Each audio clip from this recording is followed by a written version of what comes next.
Welcome back, Grace Hey, family. we're back. We are back, and we are so excited to have you all here with us again for another incredible night for Grace Under Fire. I know tonight's sessions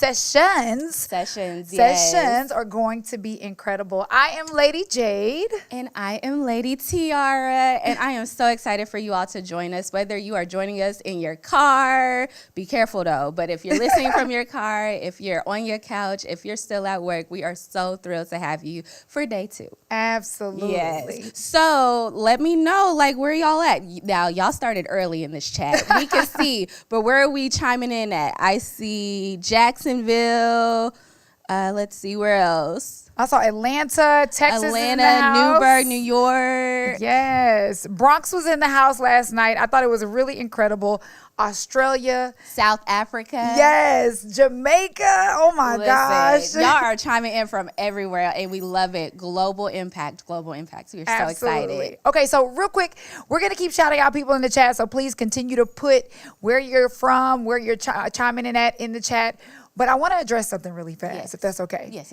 You see us rocking these T-shirts, right? Look, I didn't even know you were going to wear yours. Well, I found out she was wearing hers, so I said I'm going to wear mine too. Twinsies.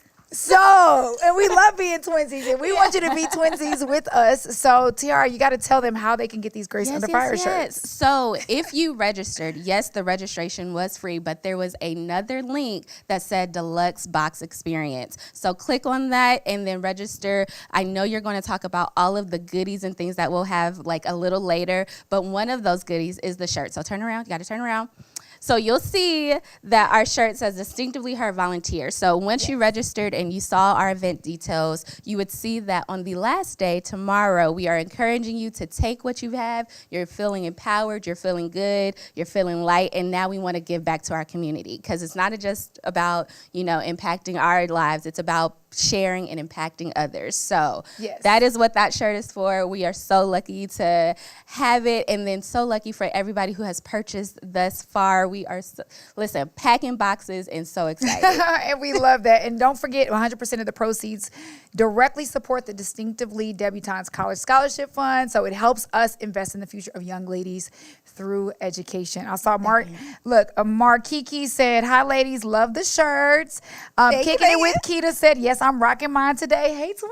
Yeah. We love that. Excited about tonight. Iconic Image Boutique said that.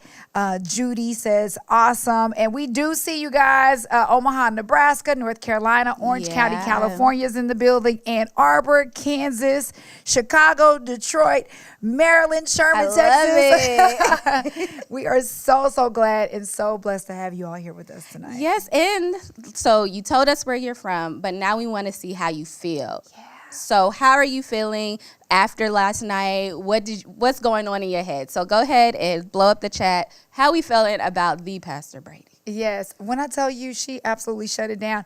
When I woke up this morning, because this morning was an early morning for me, I had this weird energy. I don't know how to explain it, but I really did feel good. I felt great today when that alarm went off. And I'm not going to lie, a lot of the days I'm like, woo, child. But I did feel really amazing. So, again, shouts out to Pastor Brady for that incredible message. And if you missed it, that is okay because we have something incredible for you tonight. Yes. So let's see how everybody's feeling tonight. Renewed. I love it. Excited. Encouraged. Fired up. I love it. And I will say that I felt different too this morning. I felt light. Good. And I haven't felt light in a long time. So although I'm a little tired, it was still just a weight lifted. Yeah. And I think that was God telling you, remember who I am. Yes. And that was what yesterday was all about, is just remembering. Strength in the storm, being renewed. So I love it. I see, faith-filled, feeling so encouraged, ready. Oh, somebody reminded us, where your focus goes, your power flows. Okay, you were on last night. Yeah, she clocked it. Re-energized. Yes. Excited. I love it. So here's the thing. Again, if you missed last night, it's okay, because there are some incredible messages for you today. We are so glad to have you tuning in with us. We are so glad that the community is still on fire. We're just getting started. Now, up next, we're about to have a conversation that you do not want to miss. It is the Future Is Us panel. Now, this panel is all about leadership, vision, and what it means to step into the future with courage. I think, you know what, especially for women, life happens to us. Life comes at us hard and fast.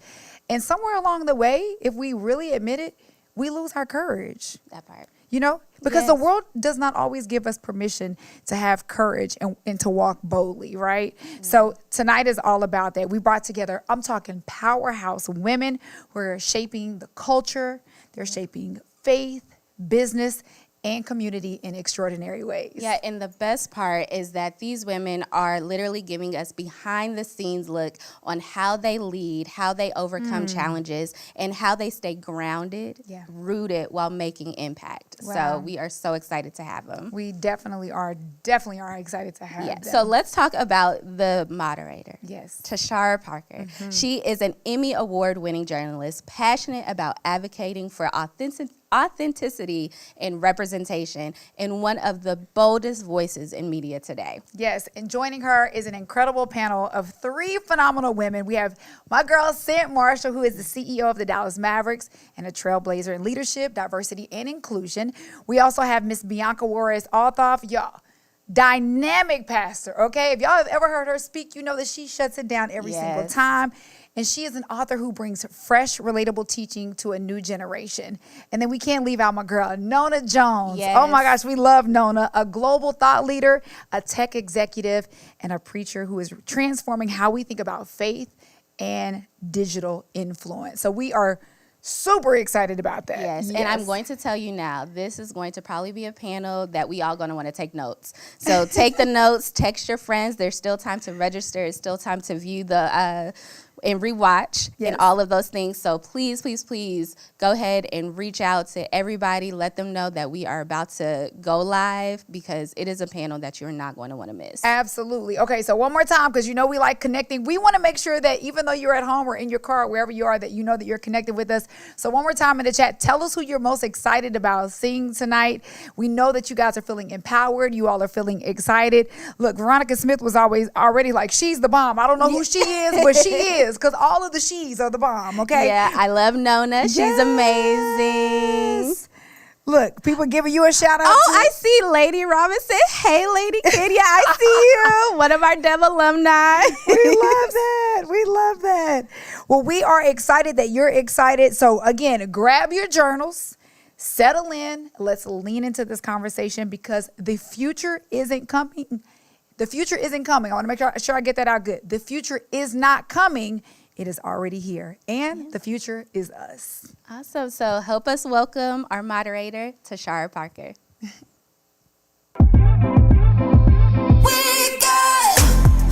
got that something, yeah, women are. We are the chosen. We run the world. We have a backbone. Well, hello, ladies. My name is Tashara Parker, and I am so excited to be here with you and to moderate. Look, what I know will be a powerful and, yes, a very necessary conversation. Welcome to The Future Is Us. It's a space created to uplift, challenge, and equip the next generation of women leaders, especially those of us navigating professional spaces as women of color. This panel isn't just about the titles or the resumes, though they are lengthy and beautiful. It's about identity, advocacy, resilience, and the daily decisions that shape our future.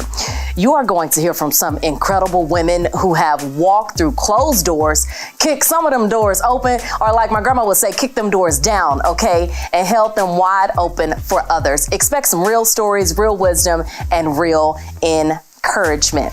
All right, we're going to get into our conversation. So by the way, whether you're just getting started or simply looking for your next push forward, you belong in this room, in this conversation. And my hope is that what you hear today reminds you of your power and, yes, indeed, your purpose. So let's go ahead and get into this conversation. All right. So we have Miss Nona Jones, again, Miss St. Marshall, and Miss Bianca Juarez. I want to start off with you, Miss Nona. What are some everyday habits young women can adopt now to prepare for leadership roles in the future? Well, first of all, I'm really excited and honored to be here. So thank you for having me. And I want to also just celebrate everyone who showed up for this moment, because there was something for you in this moment. I think, and I'll answer this question by thinking, what would I have told my 13, 14-year-old self, looking back over the last, 20 years in corporate leadership? I would tell any young woman watching this that if you believe you can, you're right. And if you believe you can't, you're right. I think it's important to understand that what you believe about yourself actually creates the fertile ground for what your future will be. And Proverbs 18:21 says that life and death are in the power of the tongue. But that's not just about what people say about you. That's also about what you say about you. When I was 13 and 14 years old, because I had a really dysfunctional childhood, experienced a lot of abuse, I was told I was a burden. I was told I would never be anything. And this is by my own mom, okay? I accepted that assessment as truth.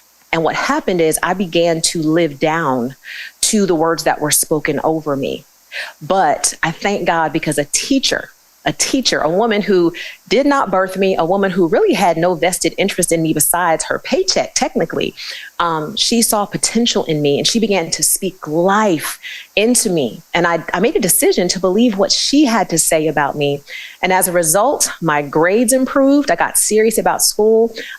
I started to become a leader in student organizations. I started to apply for scholarships. I even applied early decision to my alma mater, the University of Florida, and I got in. But that all changed because I decided to agree with the life that was spoken over me. So I just want to tell you that if you believe you can, you're right. And if you believe you can't, you're right. So believe you can. Nona, for those young women or just women in general who may be in a situation where, maybe they have individuals around them that are not pouring into them that way, how would you encourage them to accept those that are around them? You mentioned you're a teacher, right? How would you encourage them to accept people that are going to uplift them in moments when they need it? Well, it's human nature. It's human nature to gravitate toward the negative, right? So if you think about it, when you're on social media, you can post a picture and, 19 out of 20 comments can be like, "Go girl, you look so good."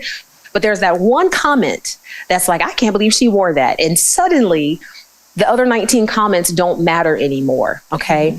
And I mention this because you're always going to have people speaking life over you, but you have to make a conscious decision to agree with what they are saying. And the moment that you agree with the death that is spoken over you, that actually plants a seed in your heart, and that's going to bring forth a harvest. And so I think you have to take ownership of what you believe. I cannot overstate the importance of believing, number one, what God has said about you, and also recognizing that He's always going to place people in your life who are going to call forth purpose out of you. Believe what they're saying. They're not just complimenting you. They're not just speaking vain, empty words. They are speaking the truth of God over your life. So you have to make a decision to believe that. You're always going to have naysayers. You're always going to have haters. But God is so gracious that He will place people in your life who will call purpose out of you. So believe them. Oh, that is so good. Okay. Look, you speaking to us. I got to jump on it because I love it so much.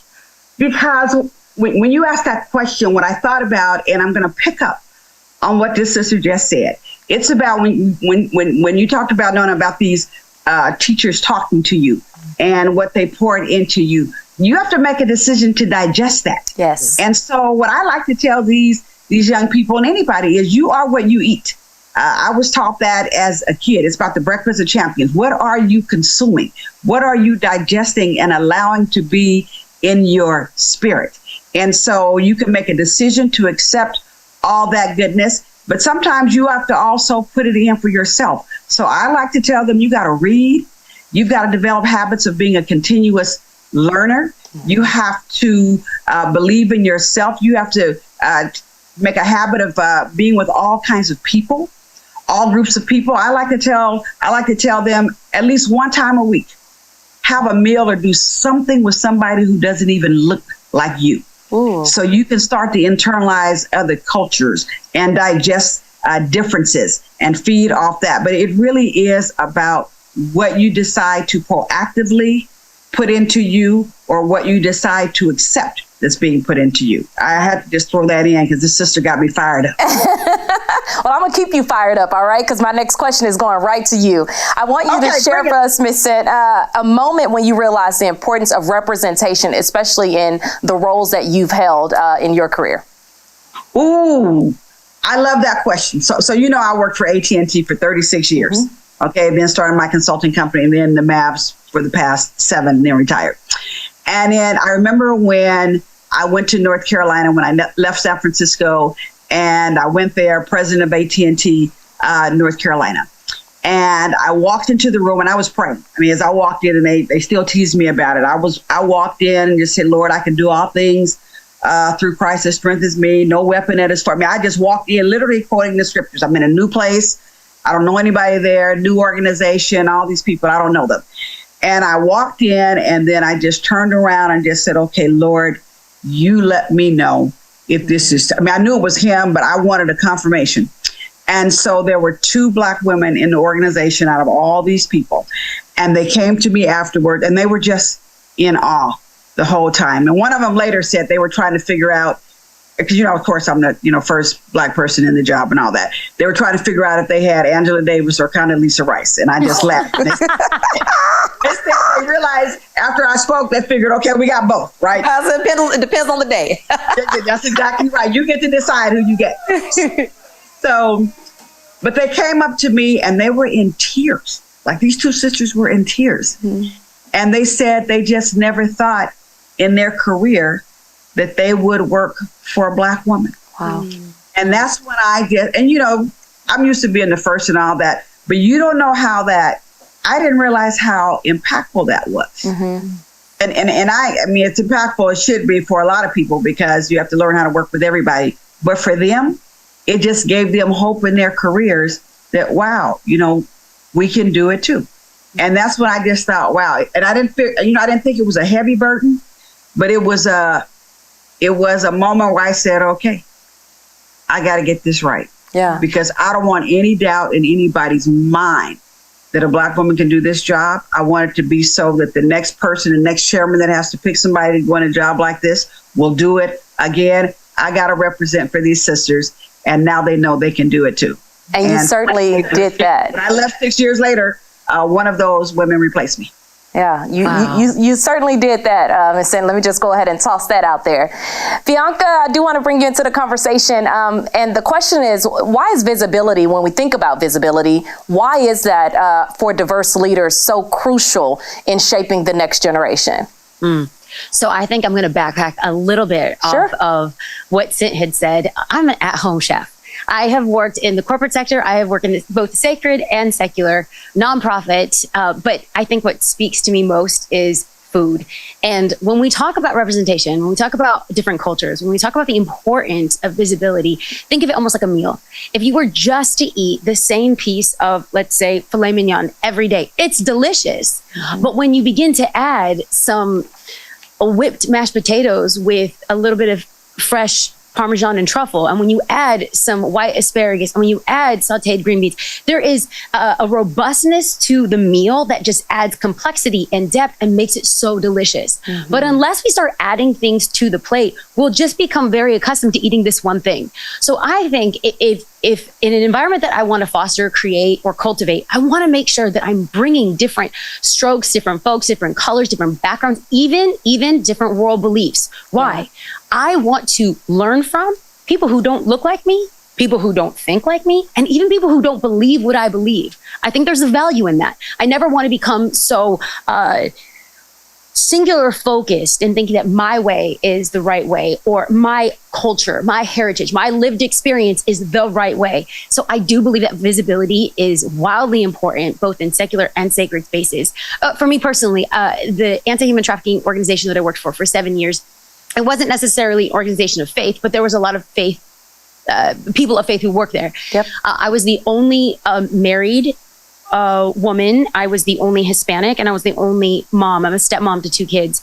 And I'm not married now, but I was married then. And so bringing that perspective to both men and women who were single, younger, older, more educated, less educated, was a different perspective that added to how we were fighting the darkness of human trafficking. And I think that if we take that lens and filter into whatever sector we're in learning different narratives, different backgrounds, it helps us understand the world and the pains of the world in a very, very different way. How would you encourage women to seek out others, right? So that they can build that plate to where that plate looks diverse. How would you encourage them to seek out other people? So you want to know something? As a young woman, I pined for mentorship. I pined for someone to say, hey, you are worthy of my attention. You're worthy of me pouring into you. I never had that. And so I found auxiliary measures of self education as well as seeking out digital resources. But now what I'm realizing, especially for women of color, we are less prone to go out and ask or advocate for ourselves. So what I'm realizing right now is that I'm taking a step further and I'm tapping people on the shoulder. Hey, I see something in you that is amazing and perfect. So one, I'm going to say, use your voice. Don't be afraid to go and ask for someone who is ahead of you or older than you or living the life that you too would envision yourself living, and ask them, can I take you to coffee? And if that feels like a synergetic fit, then maybe ask, I would love to meet with you 4 times. Put a deadline on it so no one feels like they're committing, like it's a blood bond for life. I'd like to meet with you a couple times. You show up early, you pay for their meal or you pay for their coffee, and end with a gift. You want to honor those who are pouring into you. But maybe you don't feel like that you're in a position to do that. I would really, really encourage you to surround yourself with like-minded peers who are equally as committed to self-development. And now, as I'm in the 4th decade of my life now, I'm 42 years old. I'm now looking at younger women who might not be prone to ask, and I want to seek them out. I want to tap them on the shoulder and I want to ask them, hey, what do you want? Do you think that it would be advantageous and beneficial for someone to speak truth in your life? And do you have emotional capacity to receive that truth? If the answer is yes, I'd love to spend some time in getting to know you and develop you. So I think it's a yes and we have to use our voice to ask, and then also be willing to ask and invite others who might not feel confident in asking for help. Yeah, and I was going to piggyback off of that last part too, like for some of us that are more seasoned, right, to reach back and also try to pour into the up and coming generation. Nona, I want to bring you back into this conversation. Bianca, thank you so much. What advice would you give to young professionals about balancing ambition with authenticity? Ooh, boy, that's the $1 million question. So I think that one of the things that I really try to encourage young professionals to recognize is your ambition. It needs to be healthy. And when I say healthy, what I mean is sometimes we are pursuing positions and titles, and we want to be in a certain place on an organizational hierarchy because we believe that once we get to that place, then we'll finally matter. Then we'll actually have value, we'll have worth. Once I attain this thing, then I will actually attain validity. And I think that's unhealthy, because one thing I can tell you, I've been very blessed in my career. I can tell you that success does not have periods, it only has commas. And the way that I want you to think about this is, so when you start out working, right? So you're an individual contributor and you think, man, if I could just be the manager, then I'll have arrived. Well, you become the manager and then you realize, oh, there's a director. If I could just get to the director level, then I'll arrive. Well, you become a director and it's like, oh, well, there's VPs. So now I need to be a VP. And once I get there, then I'll arrive. Well, then you realize, oh, wait, there's a C-suite. If I could just be a chief something, then I'll arrive. Now I want to be the CEO. And then you realize, well, not all CEOs are created equally.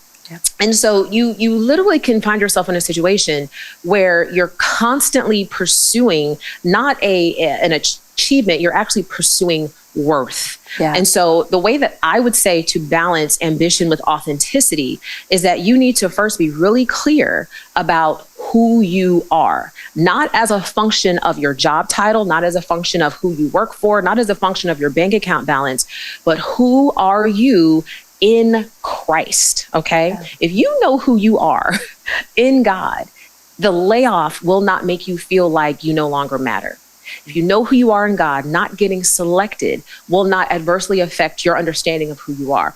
If you know who you are in God, nothing will make you, and therefore nothing will break you. And I tell you this from a place of experience, okay? I spent years in my career chasing the next thing because I thought that validation was somehow included in the benefits package, but it's not. And I need you to know that now, because every rung of the ladder that you're on has something to teach you. That is the value. Learn what you can. I've treated every job as a paid internship. I want you to think of it that way. All right. What can I learn? What value can I create? What value can I extract from this opportunity? But don't allow a position to make you feel like you matter, because I think that's where you're going to set yourself up for insecurity later in your career that promotion will not solve. So that's how I would offer that. Oh, that is so good, Nona. And Cint, I see you shaking your head, and especially when she said CEO, I was like, oh, Cint, I want to jump in here on this one. So, and I remember this one quote, and oh God, it's escaping me who said it, but basically it was saying that we rent the title, but your character is who you are. And so, Cint, I want you to jump into that. How do you? Who was it? Tashonda. Yes, it stuck it. Yes. So tell us from a standpoint of being a CEO, right, and being in that role, and really any of your roles that you've been in, what advice would you have to individuals that are, whether it's climbing a corporate ladder or what have you, as it relates to finding their value and not in the role or the title? Yes. So here's what I tell them. First of all, think about your value. You know who you are, whose you are, and what your value is to this world, not just to a job, but to the world. And so no matter what happens to you, and usually I take a $100 bill, I don't have one in front of me, and I crumble it up, and I stomp on it, and I twist it up, and I send it through all these, shenanigans, and then I hold it up. And no matter what it's been through, the value of it is still $100. People will take it, whether it's crumbled up or dirty or stomped on. And sometimes that's what happens to us in life and in our careers. We go through a lot, but we still have to know our value and what we are worth. Because at some point, you'll end up where you are supposed to be, because what God has for us is exactly for us. And so start at that point. Know who you are. And then when you go into these places, you've got to, first of all, deliver the goods. Yeah. And I always say that. You got to know what it is you're hired for, what you have to deliver, what is the product, what's the end result, and you've got to be great at it and deliver it. And then when it comes to the authentic part, yes, you want to bring you into the workplace, but here's what I tell all my kids when they got out of school. I say you do you to a point, because you gotta understand the environment, and that's what I have learned. Yeah. You got to understand the environment. You got to understand what you're walking into, because not everybody can handle all of it on day one. You got to leave some of it in the trunk of the car. Yeah. Okay. People cannot handle all Cint on day one. Yeah. It's just too much. Okay. And so sometimes you got to go in there, you got to read the environment, and then you got to figure out, okay, where can you add the most value? Where can you be at your best? Where can you contribute the most? So really understand the environment, and always keep in mind what you bring to a place and what your value is. And sometimes other people won't know your value. I went through a point in my career where I just said, you know what? Some of these people don't understand that I'm a triple blessing. Mm-hmm. When I first started working, I'm young, I'm talented, I'm Black, and actually a quadruple blessing, I'm a woman. I know that's right. And there are a lot of pluses that come with all that. Some people don't see it the same way. Mm-hmm. And so you have to just pray, navigate it, get you some people who are in there with you. Always have a mentor, and get somebody who's going to sponsor you, because what I have also learned is, it's a song, No Man is an Island. I learned it at 19 years old in college. And it's No Woman Too. You need people on this journey with you. You cannot do it by yourself. And I've been extremely blessed in every job I had. 15 jobs at AT&T. I had great mentors. Yes, I had challenges. I didn't respond crazy to everything that happened to me. I was very tempered, because I learned a long time ago, sometimes it's not what happens, it's how you respond to what happens. And so I learned to be very tempered in my response, because I was on a journey. And I climbed to the top at AT&T, so you know that. Yeah.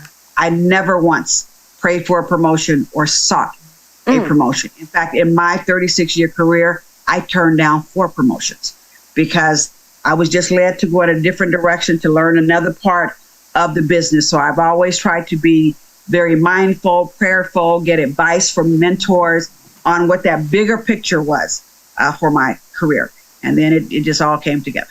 You said a lot there, Cint, and part of that, you said challenges. challenges will come, right? So that kind of leads into my next question of what were some of the most significant challenges that you faced as you climbed the corporate ladder, and how did you overcome those while you were climbing? I think one was just, for whatever reason, sometimes people just don't want to believe that women and women of color are smart as they are, or smarter, and belong in the room. So sometimes that would actually catch me off guard. That actually happened to me one time when I actually first moved here to Dallas, and I was in a room with the guy, and he was my big client, and he said, "Oh my goodness," and I don't know if he was surprised to see me or what, because I've had that happen too. People seeing a Black woman in a certain job. And then he said, "Rumor had it that you went to Berkeley." Because of course, I went to Berkeley. I'm a California Golden Bear. And I said, "Yes." And it just slipped out of his mouth. He said, "I thought only smart people went to Berkeley." Ooh. And you know what? I could have just ate him up, right? And I didn't. And again, sometimes it's not what happens, it's how you respond to what happens. And I looked at him and smiled, and I said, "Well, you know what?" I said, "I think the year they let me in, they had this, they were offering waivers, and they were just looking for the dumb Black girls." And he just looked at me and smiled. He said, "I can't believe I just said that." I said, "I can't either." And so we literally still laugh about it now, because he's actually a good friend of mine. So it's also being mindful of, people will say crazy things because they are really conveying what they think, and then you just have to prove them wrong. And I could give you several examples like that. And I have this thing where, and I will come home and tell my husband, I said, "I met somebody today that I think I'm going to have to make a project. I'm going to have to keep them close, and they'll be one of my projects. And then a year from now, they will be talking about how great and competent and fabulous I am, and they cannot function without me or my team." And I make a conscious decision to do that. And then sometimes I decide, no, I don't want them as a project. Peace. And let them go about their business. I get to decide.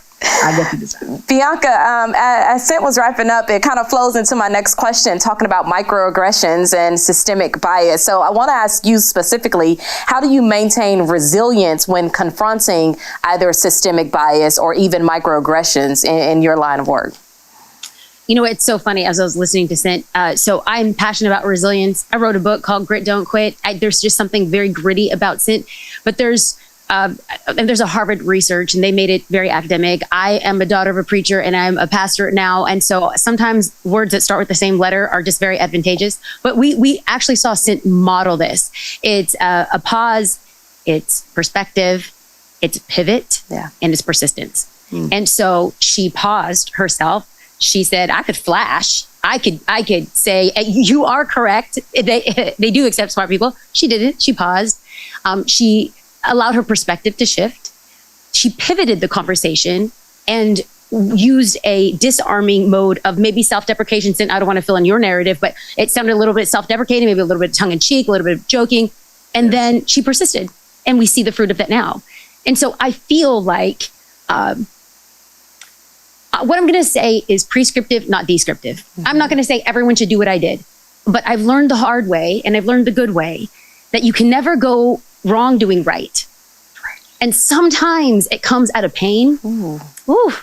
Sometimes you feel like you want to shout back, and you want to clap back, and you want to set it right, but you can never go wrong doing right. And I get to be here years, decades after really some tough conversations in some corporate environments, harder yet, church environments where you're not expecting to experience microaggressions or prejudice or just different sorts of treatment. But I want to live by showing people when you choose to say yes, and when you choose to show up, and when you choose kindness, and when you choose persistence, and when you choose grit, and when you choose resilience, later on, personal history will write itself.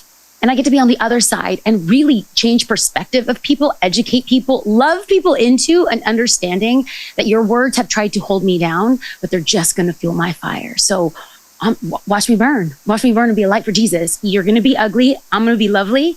And at the end of this, I think that we're going to be friends to the glory of God. I know that's right. Thank you. I feel like I need some virtual hand claps at this point. I'm going to jump in with three words that I love to put out there, and this sister just said it. Grit, grace, and gratitude. Oh, love it. Love it. Have that grit, be graceful in these responses, and then be thankful for the places that the Lord has allowed us to show up in. Oh, that is so good. Making sure we taking notes, okay, y'all, writing down in the background as you're watching this, okay? These sisters A bunch got of church girls. These sisters got me fired up. I feel like I'm just going to go running through this house and just knocking over everything by the time it's over. I'm like ready for the next phase. And hopefully the people at home, y'all fired up too, because I know I am over here. I'm trying not to jump out this seat. I'm like, look, let me finish up here. Let me finish up. We got work to do. Nona, I do want to bring you back in, and it's going back to that younger self, right? And conversations you would have with your younger self, because there's going to be a lot of folks that are watching this that can think back to a time where maybe they didn't respond to a situation properly. So if you could give one piece of advice to your younger self about navigating professional spaces, what would that advice be? Well, two things I would say, and we've been talking a lot about mentorship. I am asked constantly to be mentors, and I'm sure, Bianca is sent his as well. What I would suggest is, before you ask someone to be your mentor, pick up a book. You would be surprised how many of the questions you have are actually already answered in a book. Starting out in my career, just to give you a very concrete example, I was appointed to an executive role at a Fortune 100 company when I was like 23, okay? I was sitting at this boardroom table. I had never heard of a P&L. I didn't know anything about these acronyms and percentages and all this stuff. And I remember after leaving one of the meetings, I was thoroughly confused about what we had just discussed. And I went to a woman and I said, will you please explain this spreadsheet to me? She gave me the best advice anyone has ever given to me. She said, well, Nona, I'm happy to do that. But before I do that, I want you to go to Barnes & Noble. I want you to pick up a book on leadership, and I want you to pick up a book on business, read those books, and then come back to me and we can discuss the spreadsheet. When I went to Barnes & Noble, not only did I pick up a book on leadership and a book on business, I ended up with like 6 books. Because as I got into that section of the store, I realized just how much I did not know about business. I read all of those books. I went back to her, and I was so grateful. She explained all the percentages and all the acronyms to me. But what she said has stuck with me, and this is what I would say is really important advice for you. You have got to show up prepared. All right? Show up prepared. Be the one who reads all the materials. Be the one who comes to the meeting knowing why we're there. You would be shocked how many people show up to the meeting and they haven't read the pre-reads. They don't know why we're there. They're just there because it was on their calendar. What she did for me was she activated a spirit of lifelong learning. Yes. So much so that since then, and that's been over 20 years, I have read a book a week. Okay. What that means is I have a very vast context with which I approach business, life, ministry, all of it, because I've read so much. And it's not because I had a mentor. I'm very much so like what Bianca said. I always wanted to have, this mentor to like take me under their wings and show me the ropes.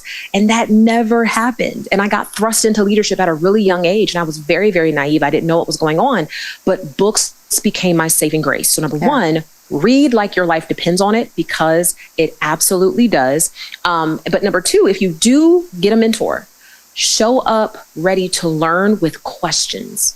Don't ask someone to be your mentor and you don't really know what it is that you want them to mentor you on, right? Because that ends up just being a waste of time. You want to go to them saying, this is a specific skill set that I really want to build. You're great at it. Here are the questions I have. How can you help me? Okay. So learn like your life depends on it. And just don't waste time. Yeah. You can make more money. You can't make more time.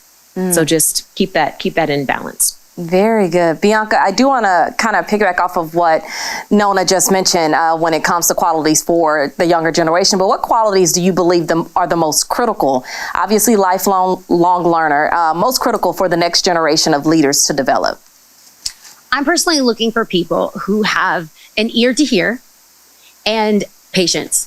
So right now with microwaves and Uber Eats and freeways, everything is moving at the speed of social media, that I think with the generation that I'm privileged to lead is that everything's happening so fast and development looks like it's happening fast, but I think we are grossly underestimating the power of a decade. If I can sit down with the 20-year-old me and say, stop trying to rush it, just be diligent for 10 years and your life will look so different. If you stay the course, you're making good decisions, you're developing yourself, your life will not look the same in a decade. So I would love to encourage people, take your time, learn, pace yourself. I think we've lost the art of artisanship. Yeah. So we have internships, but internships are short form and we're not learning an art of something. We're learning how to copy and do rather than fall in love with the process, whether it's preaching, whether it's monetization, whether it's studying law. We've lost the art of laboring for something that you're passionate about. So I would encourage people, take your time, know that it's going to take time.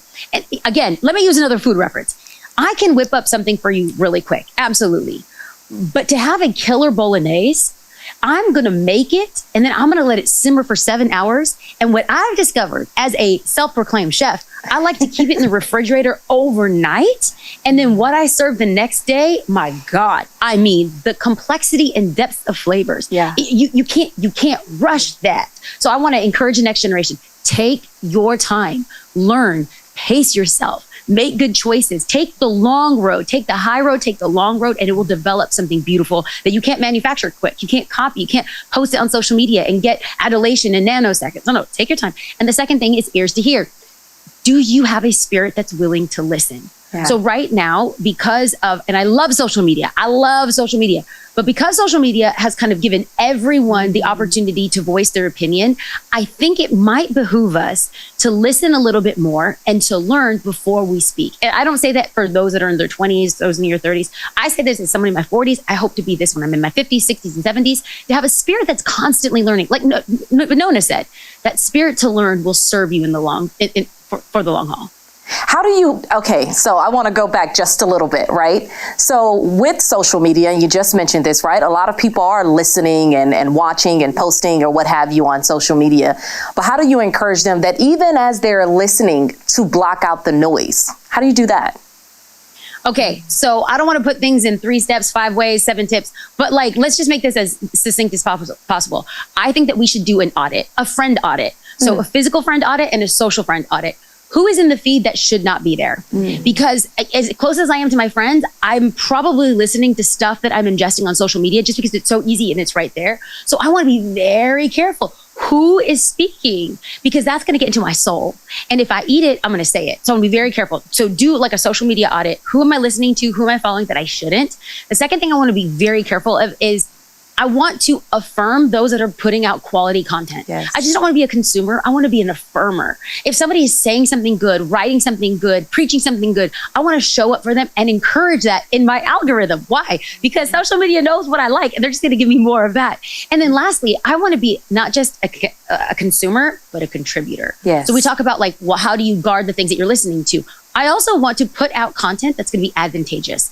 And it doesn't all have to be all about business or all about Jesus. You can have your personality, you can throw in your swag, you can throw in your flavor, you can have your sabor. But at the end of the day, what is the content that I'm creating that's going to be an add value and a benefit spiritually, physically, financially, emotionally, relationally, that I'm also contributing to people that are following me? Okay, I love it. Thank you. I want to bring you back in here. How has your identity as a woman of color shaped your experiences in both corporate or professional spaces? And how did you learn to use your identity as a woman of color as a source of strength? You know, I truly know who I am. And I know who I am in terms of what you see, but I also know who I am in here.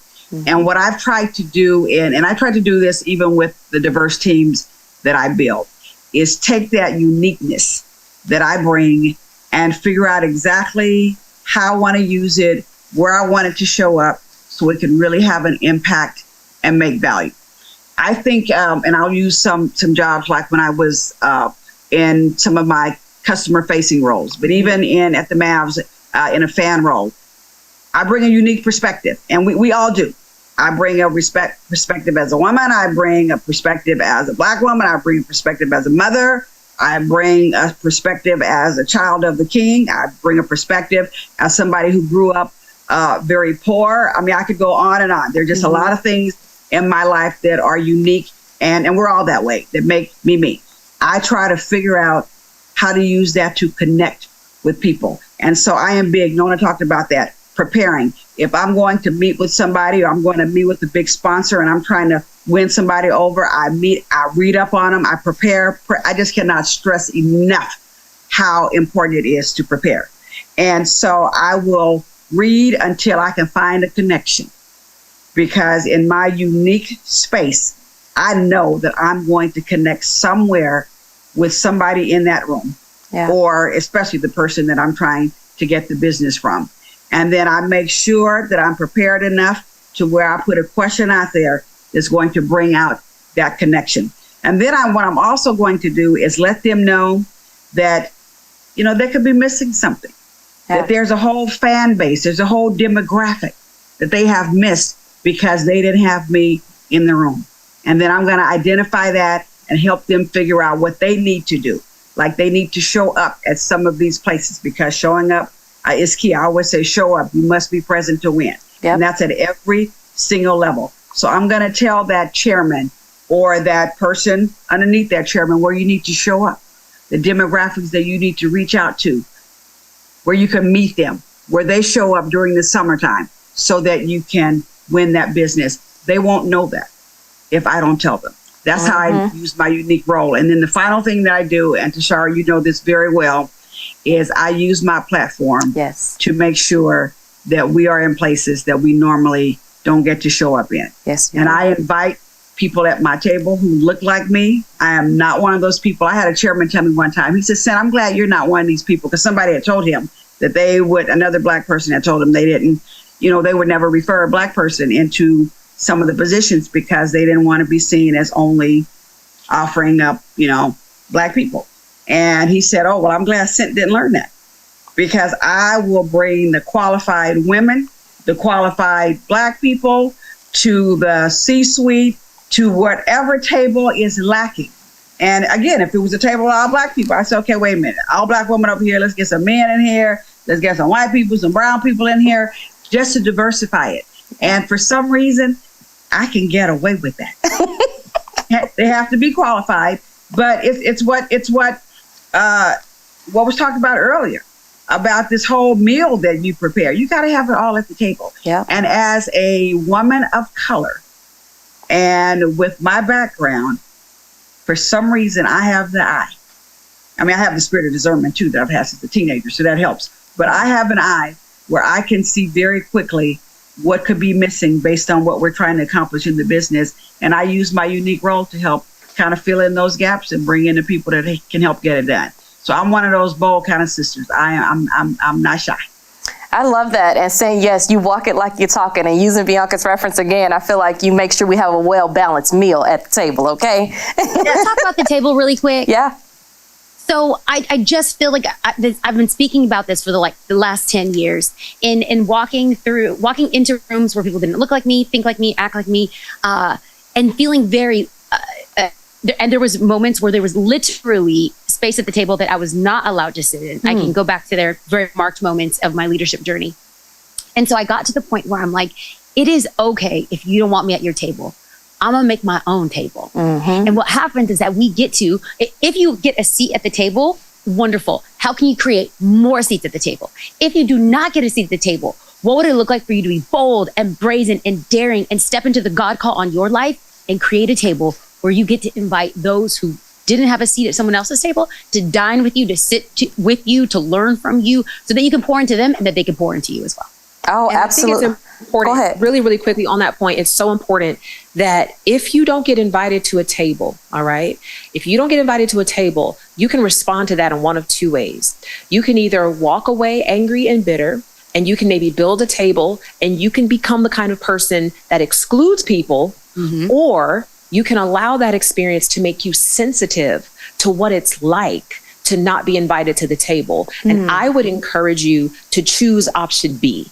Be the person that, because you know what it's like to be left out, like I think what Sent said is so beautiful, and I do the same thing. I'm always noticing who isn't here that should be here. Who isn't in this room that should be invited in this room? Be the person who creates opportunities, who builds bridges, and who opens doors. Because the more doors you open, the more doors will be open for you. Absolutely. Now, Nona, I know you're not reading my questions, but you just talked about being in the room. So I'm going to go ahead and throw this one at you, okay? How do you approach situations where you are the only woman of color in the room? And what lessons can young women learn from those experiences? Well, I think it's important to always have your foot in reality. And the reality is that in our society, and we're talking about, Western North American society, there is an expectation that, number one, as a woman, that you're not supposed to be there. And of course, as a woman of color, you're not supposed to be there. So you have to just know, going into many situations, the expectation is that you don't deserve to be there. Knowing that means that you have to show up and make it clear that you deserve to be there. That goes back to what I said earlier about being prepared. I don't believe in lamenting the fact that people think that you shouldn't be there. The fact that you're there is the evidence that you deserve to be there. You have to own the seat. Own the seat. You are not there to be a wallflower. You are not there to be a note taker. You are there to be a contributor. And so I had to learn really early in my career when I did feel like an imposter. And I want to address that for a moment. You see, imposter syndrome is something that many people suffer from because they say, well, I don't think I deserve to be here. You are not an imposter when you are called. You are an imposter when you call yourself. And I'm going to be very, very clear. If you are called to a space, I don't care how so-called unqualified you may be, you are qualified, and that's why you're there. Now, if you call yourself there, you're going to have to maintain that space, okay? But I need you to understand that if you are at the table, you're invited to the table, you're called to the table, it's because you deserve to be there. Own the space. Do not shrink back. Do not second guess yourself, but be prepared. This is the one thing that I think people mistake is when you're at that table, you're not just there to take up space and look cute. You're at that table. Unfortunately, we kind of, and Cent, you said this earlier, we kind of do represent the entirety of our population, right? Now, let's be real. If a white man's at the table, he's not representing all white men, right? He just isn't. But when we show up at the table, we're literally representing everyone who looks like us. And so we have to be responsible with that. That is a privilege. And it also means that we need to show up and be prepared. So I highly recommend that when you go into a meeting, be prepared to ask a question that's going to help provide clarity in the room. Don't just show up and leave, because then people will question, well, why was she there in the first place? Make a contribution. Ooh, that is so good. I know you mentioned note taking, and don't just be note takers in the room, but I hope folks that are watching are taking notes, okay? Absolutely. This is some good information. Go ahead, Seth. His sister slid by something too that I just want to really bring out. You have to do what it takes to stay in that room. Yes. And sometimes, and one of the best pieces of advice I was ever given by a mentor is when he had to drive. He drove, hour and a half to come into my office to tell me to stop sending some email. Because I was responding to some stuff and I was setting the record straight that somebody lied on me, and I was just letting them know what time it was. Okay. And he drove an hour and a half and walked into my office and told me to stop sending those emails. And I said, but I'm right. He said, this has nothing to do with being right. He said, you are in a position, and I was the only one at the table. He said, we need you in that position. He said, the way you respond is everything. Don't give up your key to the executive washroom. We need you in that washroom. And I looked at him. He said, no, your key could be taken away. Having your key taken away is one thing, but giving it up is another. And your response is basically you saying, I'm going to give this up because I was cutting up so bad, right?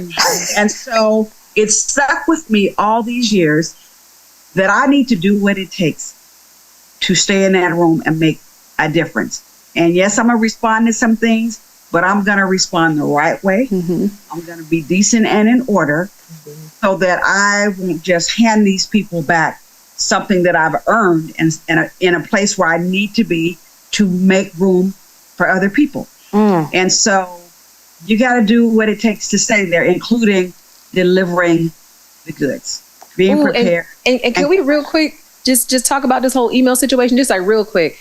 You don't have to respond to every invitation you're given to fight. All right. Just because somebody tries you over email does not mean that you have to respond. As a matter of fact, one of the things that you can do, this is a tactic that I've used in my career, is when somebody tries me over email, I will set a meeting. I will not respond. I will set a 15-minute meeting, a Zoom or an in-person, and I'll just say, I read your email and I just want to make sure that I'm aligned on what your intent was. I'm not going to go back and forth with you over email. We're going to sit eye to eye and we're going to talk it out, and come to find out, they apparently did not mean what they said. Yeah. So that's just a little free tidbit there. And look, we are basically out of time, but Bianca, I do want to give you a moment real quick. We got about 30 seconds for you to just give us some feedback. I know the folks at home, y'all are enjoying this. I am as well, but we're going to have to get out of here. So Bianca, do you want to wrap us up with about 30 seconds? Listen, I just want to say I hope someone was blessed, because if no one else was, I know I was. Same. I got to sit with Sid. I got to sit with you. I got to sit with Nona and learn. I'm convicted because I literally want to send an email. I was going to, hand to heaven, I cannot lie, send an email and give someone my opinion. Like, excuse me, this was the wrong read. And look at me just learning. Thank you, Jesus, for this benefit. Come on, Lord. No, last thing. There are going to be moments as a woman and as a woman of color where you're going to walk into a room and feel wildly disoriented with the fact that nobody looks like you. And if you've ever been in that space and you have felt wildly insecure, like I have, the thing that has changed my mindset is deposit and withdraw. I actually learned this principle from Fawn Weaver, beautiful, amazing, brilliant woman. And she said, when I walk into a room, I'm either here to deposit something or to withdraw something. I'm either here to speak something that's going to bless and help somebody, or someone's going to say something that I'm going to walk away with and be blessed. And so that has been my mindset. When I walk into these rooms where nobody looks like me, now as a senior lead, single woman of color pastor, I walk into these rooms with my head held high and I say, there's something for me to deposit or there's something for me to withdraw. And I hope that women walk into these rooms and know you are wanted there. The Lord has opened the door. Hold your head up high and offer something or receive something. God has placed you there. Whew, I feel like these are just like mic drop moments. And Bianca, you talk about you being convicted. I'm over here like, oh Lord, is that why I was called to do this today? Like, what is going on? So thank you all so much for this amazing conversation. So many nuggets were dropped, and I hope that those of you at home that are watching us right now, that you've been taking notes, okay? And make sure you save them, put them in the back of your pocket, and maybe just not respond to those emails, okay? Just hold on a minute. Set up a meeting like Nona said. So thank you, ladies, and thank you so much for joining us for this amazing, enlightening conversation. We're going to send it out to our Debs.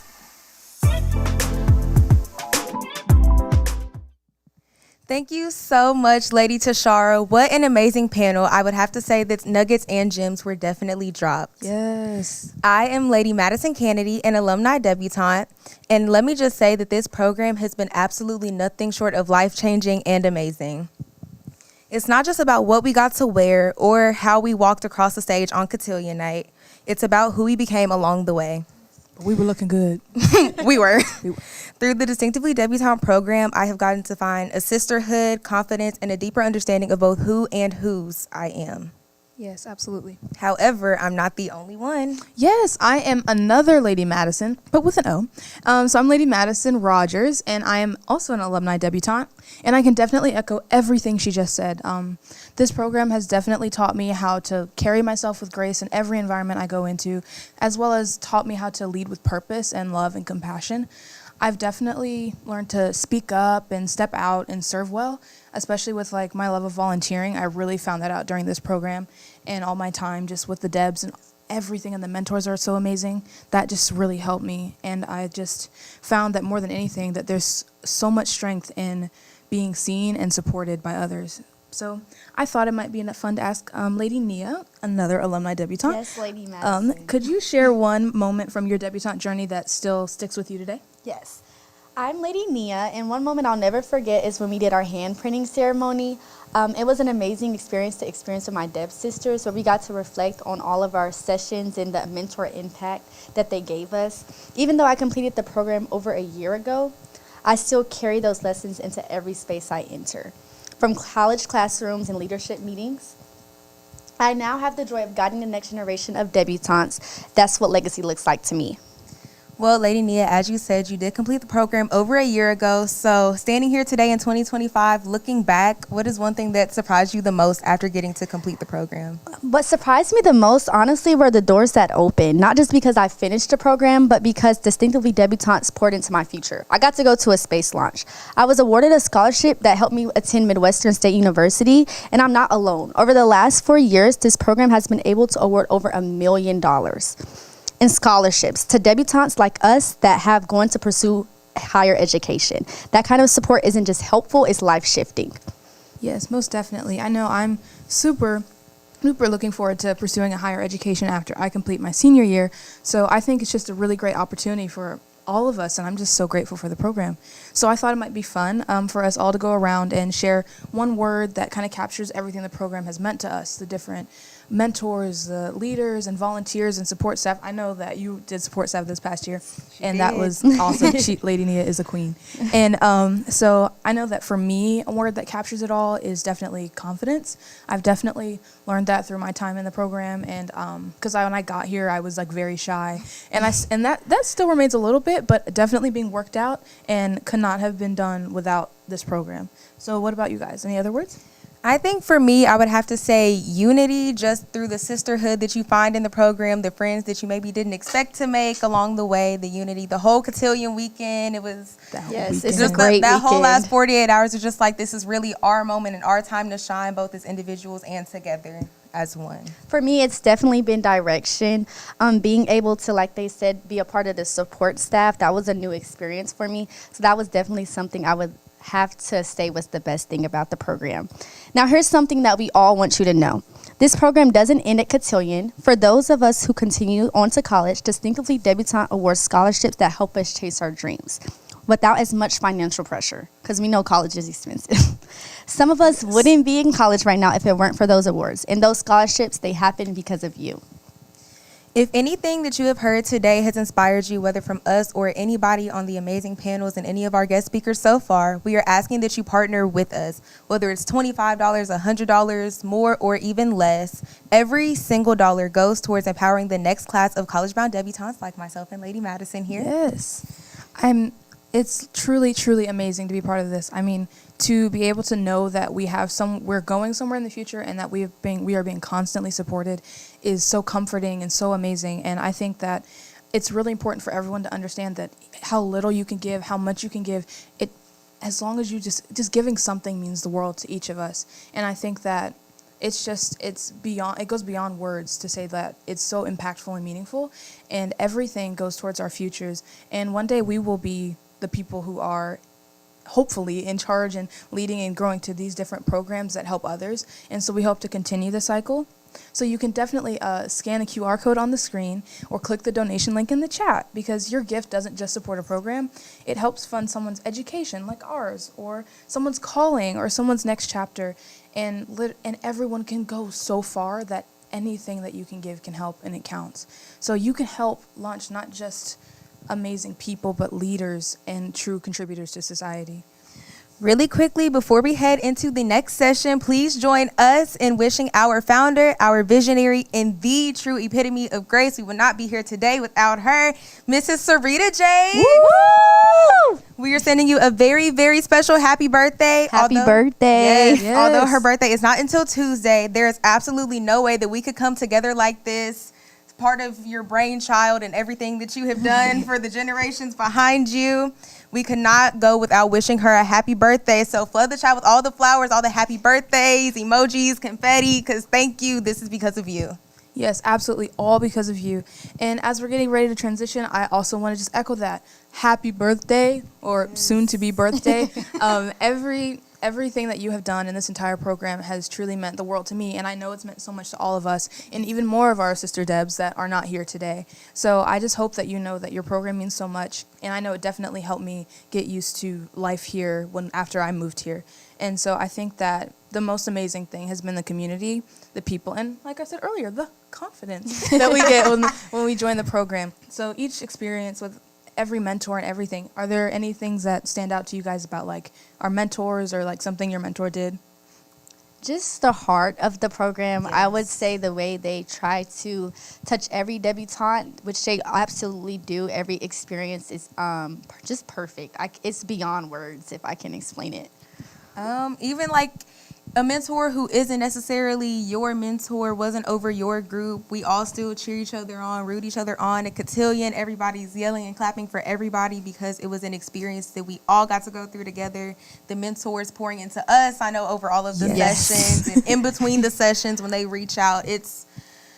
I don't even know how to explain the feeling of just knowing that we made it. Like, as a collective, we all made it. All the work, all the rehearsals, all the studying, all the homework. Yes. I'm so back. The rehearsals, all them steps and arm. And one more time for the people in the back, the rehearsals. Okay.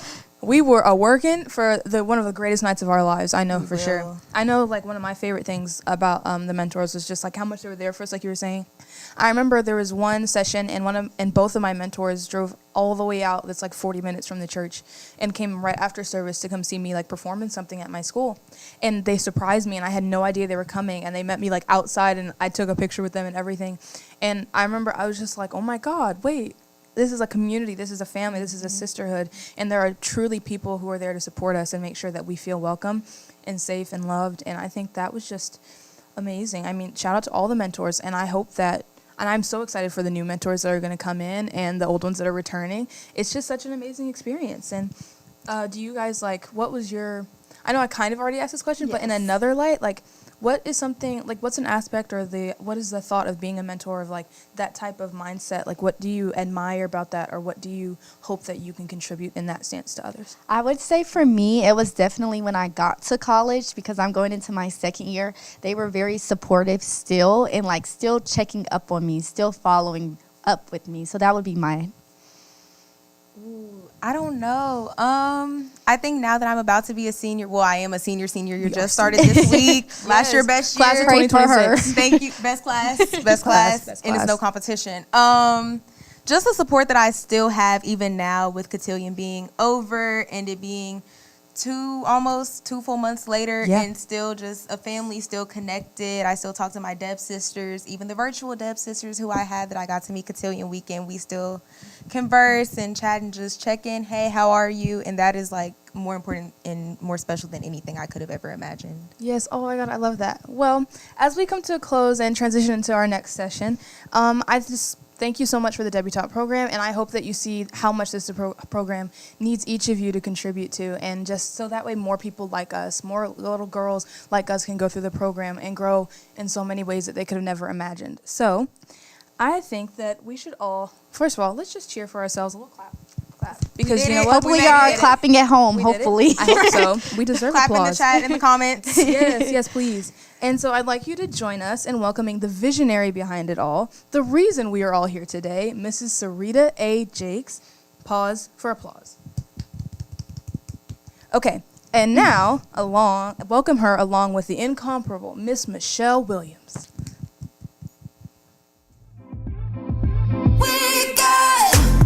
We got that something, yeah, women are. We are the chosen, we run the world. We have a backbone. We keep the world spinning. Wow, what an opportunity, what a conversation we're about to have. Listen, I have here with me the THE. Hey. Michelle Williams. What a joy that I am sitting here with the queen, mother, lady, Serita Jakes. We love you so much. Thank you. We adore you. We honor you. I am humbled to be sitting here with you today. I am so glad. We have so much work to do. Yes. To help our sisters, our mothers, our aunties, our baby girls. Yes, ma'am. And the first thing we want to be able to do is let them know that pressure is real. It is. And how to maintain grace under fire. Ooh. What are your thoughts about that whole situation that's going on in their lives, in our world, in your world? Yeah. When I think about grace under fire, You know, you can be under fire at the age of 12. Yeah. Peer pressure could be fire when you're trying to figure out what college you want to go to, but you don't want to disappoint your parents because they're squabbling about their alma maters. Yeah. Or when you finally graduate, the bills, the student loans, getting married, children. But Grace Under Fire, how can I stay strong and poised under pressure? That's what Grace Under Fire, when I thought about that. Yeah, maintaining your space in this world. Yes, maintaining your space in this world, how you're going to react. You know, life is going to life. People will people. Seems like it. Right? Yeah. People are peopling. And I posted something the other day. It said, people are weird. I am probably people. But I was convicted when I got up the next morning. Holy Spirit said, people are broken. Very. I am probably people. Me too. So you will learn to not take people's isms personally. You know, that's Grace Under Fire. Because somebody might do something to you and you have nothing to do with it. True. How can you respond? How do you respond? How do you stay graceful? So that's personally and professionally. Yes, ma'am. Same rules. Oof. Probably more so even professionally, because maybe if you have some safe people, they'll give you a little more grace. True. All right. The different definition of grace in this instance. But professionally, you can make mistakes, you know, but to keep your game face on, but maybe go cry in private, you know, or beat the wall in private. Oh, I messed up that line. Oh, I messed up this presentation. Oh, but just staying, you know, poised under pressure. And you pivot so well. I noticed, I mean, just from your career path and professionally, you've pivoted so well. Yes, ma'am. And maintained your relevance and your integrity. Yes, ma'am. And I think that's amazing for the young girls to know that you can do that. You can do that. I would have never thought when I was growing up that I would be on Broadway. Look at you. Because certain aspects of the arts weren't necessarily celebrated where I grew up. You could sing in the choir, but no one was really interested in going to the school plays. It was a waste of time. Just your parents. No one wanted to hear me playing my out-of-tune saxophone, sounding out of breath. but it worked. I grew up in the church, though. Yes. I directed the choir, sang praise and worship, seasoned the chicken in the kitchen, served the green beans during pastor's anniversary. Yes. So I'm saying all that to say, you never know where serving can also get you. Don't be afraid to serve. Now, social media might make you feel like you have to do it now. Can you serve? Insta. Yeah, Insta. TikTok. Yes. Yeah, we want the first tick, and then the next talk, you want to have all the money. You want the fame. You want the celebrity. I don't even want y'all to have fame or the celebrity. You don't want it. Ooh-wee. That's a whole nother topic. That's another fire. That's another fire. You don't want it. You don't want it unless you're graced for it. And then so maintaining your equilibrium, your mental equilibrium. Yes. How do you process that? Maintaining our mental health. I'm glad we're talking about it. Maintaining your mind, which is the place we think, feel, and choose from. Now, not to get too deep, because that's what Dr. Anita Phillips is for. Baby, she can who do has it. changed my life, by the way. Ours.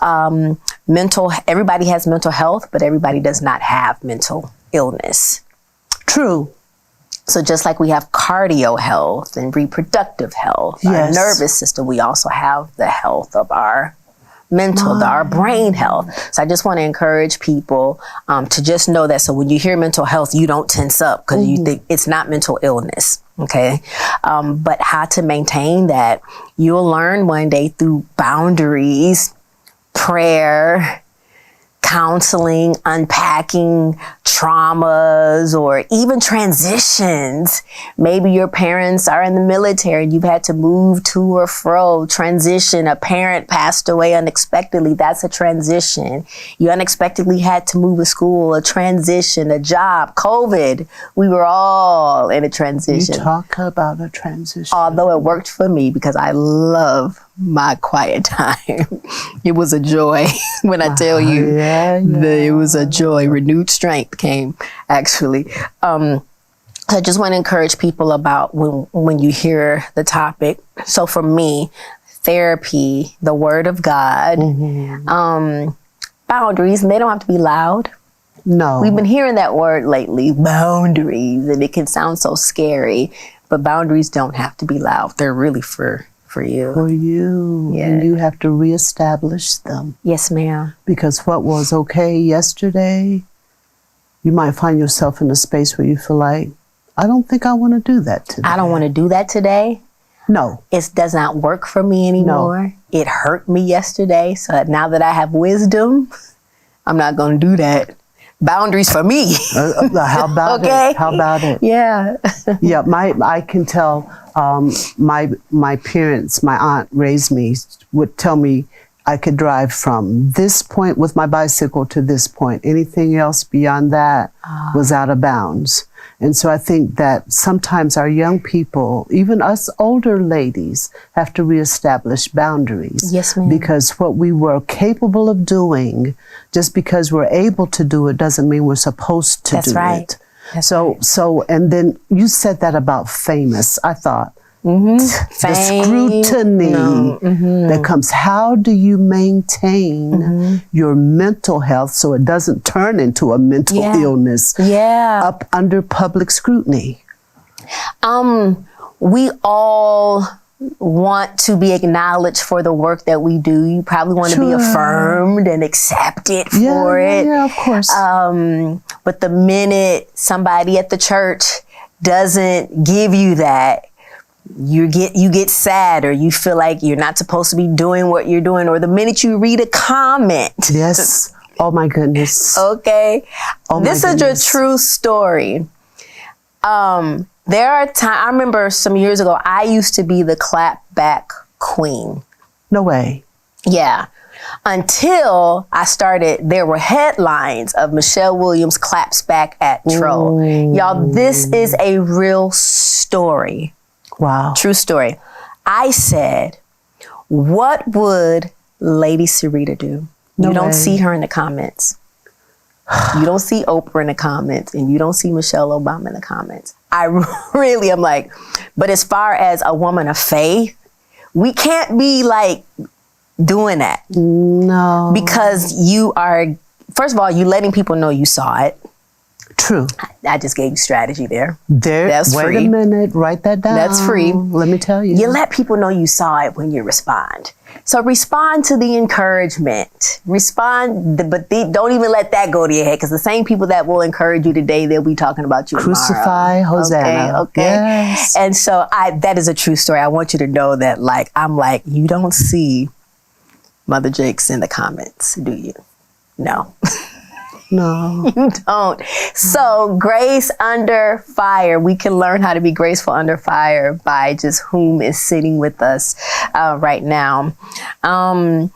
Talking about issues, maybe with, when I say safe people, somebody that's going to tell you the truth but won't vent about it. You won't hear about it from cousin so-and-so. I hate that.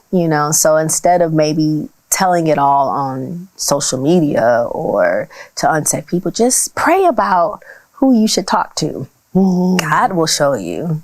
And it may come through you realizing, oh, this person was not safe. You might hear something back that you only told that person. Lesson learned. And that can hurt. Betrayal can affect your mental health. Okay. That is what I was about to say. So, those that are struggling Yes. with the stigma of mental health, how do we get them to overcome that hurdle and move forward for the cleansing of their minds? Absolutely. I'm thankful for my mother. She took me to my first therapy session. She was probably like, yes! You know, I gave my parents the blues growing up. Now she's like, now you can go figure it all out. Figure out what's going on up there and in your heart and your soul. But I would about faith and therapy. You are not dismissing or lowering the Holy Spirit in your life. That's true. By going to a counselor. That's You're just true. not. You're not doing that. But we also, some of us grew up in the era where you don't air out the dirty laundry. But that's what a counselor is for, who is paid to be quiet, but to help you suss it all out. I'm glad for mentors that were in school. I pray that even young women in your schools, you have counselors. I had mentors. If it was not for a mentor in the 7th and 8th grade, I don't know how I would have even gotten to high school, because that's where the symptoms of depression began to show. We traced it all the way back to the 7th grade. Really? And it makes sense why I needed a mentor at the time. They were from the Boys and Girls Club, and then one was a teacher. Her name is Karen Portis. To this day, we keep in touch. She goes to my church, my home church in Illinois. And I urge young people, somebody can be your angel, even at the school and the counsel, in counseling. Hopefully the church has mental health resources. I know the Potter's House does. Okay. Yes, we practice what we preach. Yes. We do. And so it's very sad when you said the 7th grade. I'm reminded when we asked our young girls in the debutante program, we asked them, at what age does bullying start? They said 9 years old. Yes, I believe it. And younger, it started for me in the 4th grade. And my mother couldn't understand why I was coming home with gastric issues, because the anxiety was showing up physically in my stomach. We couldn't understand it. And I was scared to tell her. So she would take me to the doctor, and I would sit there and I wouldn't say nothing. I was just going to see if they could figure out. It just gave me some Pepto-Bismol or something. Pepto-Bismol answers all things. Ginger ale. You hear me? And I finally told her, I've been bullied by a group of young girls. One day they took me out to play, and I was so excited. Oh, I get to play with the girls I want to be like. Yes. And they jumped me. No way. All of them jumped me. And something I just was like, say you can't breathe. And I got up and said, I can't breathe. Went to the nurse's office. They took me to the nurse's office to act like we were, after they jumped me, to say they were just playing with me. So 4th grade, that bullying starts. And I think it can also mess with your identity, because you're wondering, what's wrong with me? And you can carry that even into adulthood. Absolutely. So, okay, so we're talking about your mental health, but it also protects your peace so that you're able to help someone else. Yes. So how do you pass that peace once you've gotten it? How do you can almost tell, because you're a spirit child, you'll be able to tell when someone is really, really wrestling with their peace of mind. How do you instruct them to walk this way? That's a great question. Even yesterday at the theater, someone hugged me and said, I need a Michelle hug. I love that I can reflect the light and the love of Jesus. I'm not him, but he's on the inside of me. And I prayed and I just hugged her and I said, I just want God's love and joy and peace to overwhelm you. And I just squeezed it into her, and so, I've started coaching It's a new thing for me. New thing. Yeah, it's certified. Tell me about certified, that. and you know who this person is. By the way, I'll tell you later. I guess I could, but yeah. I'm a certified coach, and so because of what I've gone through, it's not therapy, but I am certified to help you move along and move forward and get over a few hurdles. And I love that I can use my gifts, use discernment, use other gifts that I have to help ask them questions that only God could have given me. And so my experience and the wisdom, and I can only do this because I still practice it. You know, every now and then I'll get a tune up with my counselor. And so, but that is something that I want to help other people, especially women, who have walked through some of the same things that I walked through. You didn't fit in, but God has a big plan and purpose for your life. And once you realize that there is a place for you in the kingdom, you're not going to fit. You don't want to fit in anyway. You don't want to fit in anyway. And so I had to really learn that. I tried to do it. I remember going to a club years ago. No, seriously. Forgetting those things with your mom. And some of the people was like, ain't you supposed to be at choir rehearsal? Sometimes people can just see it on you. It's just on you. Or even being in Destiny's Child, I still had this little church bounce. And they were like, that's the church girl. It's just in you. And I'm glad it's still in me. It's kept me from going too far. Boundaries. Love that. Yes, thank you for letting me expound. No, I'm just like, so I know you get overwhelmed still. Ooh. Yeah. So prayer, your word, my word. I do stretching, and y'all, I have found like water. Water is so soothing. If you can just even run a nice bath and just sit. That's the problem. We need to sit down somewhere in some water. Just sit down. It is so calming and so soothing. And worship music. So it is the most listened to genre of music. Even with the other things that I do. Worship music. It's you walk into my dressing room, people were hearing the installation of PT and Sarah, like, you gonna get this Jesus, you gonna get this word. So it's round the clock for me. I know what it's like to be in a state of literally, in layman's term, losing your mind. I know what it's like to not be able to recall things, being in that state. So practicing the renewing of my mind with God's word, and it's what the whole nother term, neuroplasticity, what we meditate on actually is changing the shape of our brain. What we listen to, what we read can heal the brain, or it can like destroy it. It's another topic. No. Another day. It's your journey. Yeah, it's been my journey now, and I've learned that God has really had to do mighty work in me so that I don't want to be triggered. I don't want to be, even though there are times where you're like, oh, that rattled a stone in my heart. I didn't know that was still there. Yes. I didn't know. So you work it out through prayer, through counseling, whatever you got to do, because sometimes triggers can also let you know, oh, you're not as maybe healed or whole in that area that you thought you were.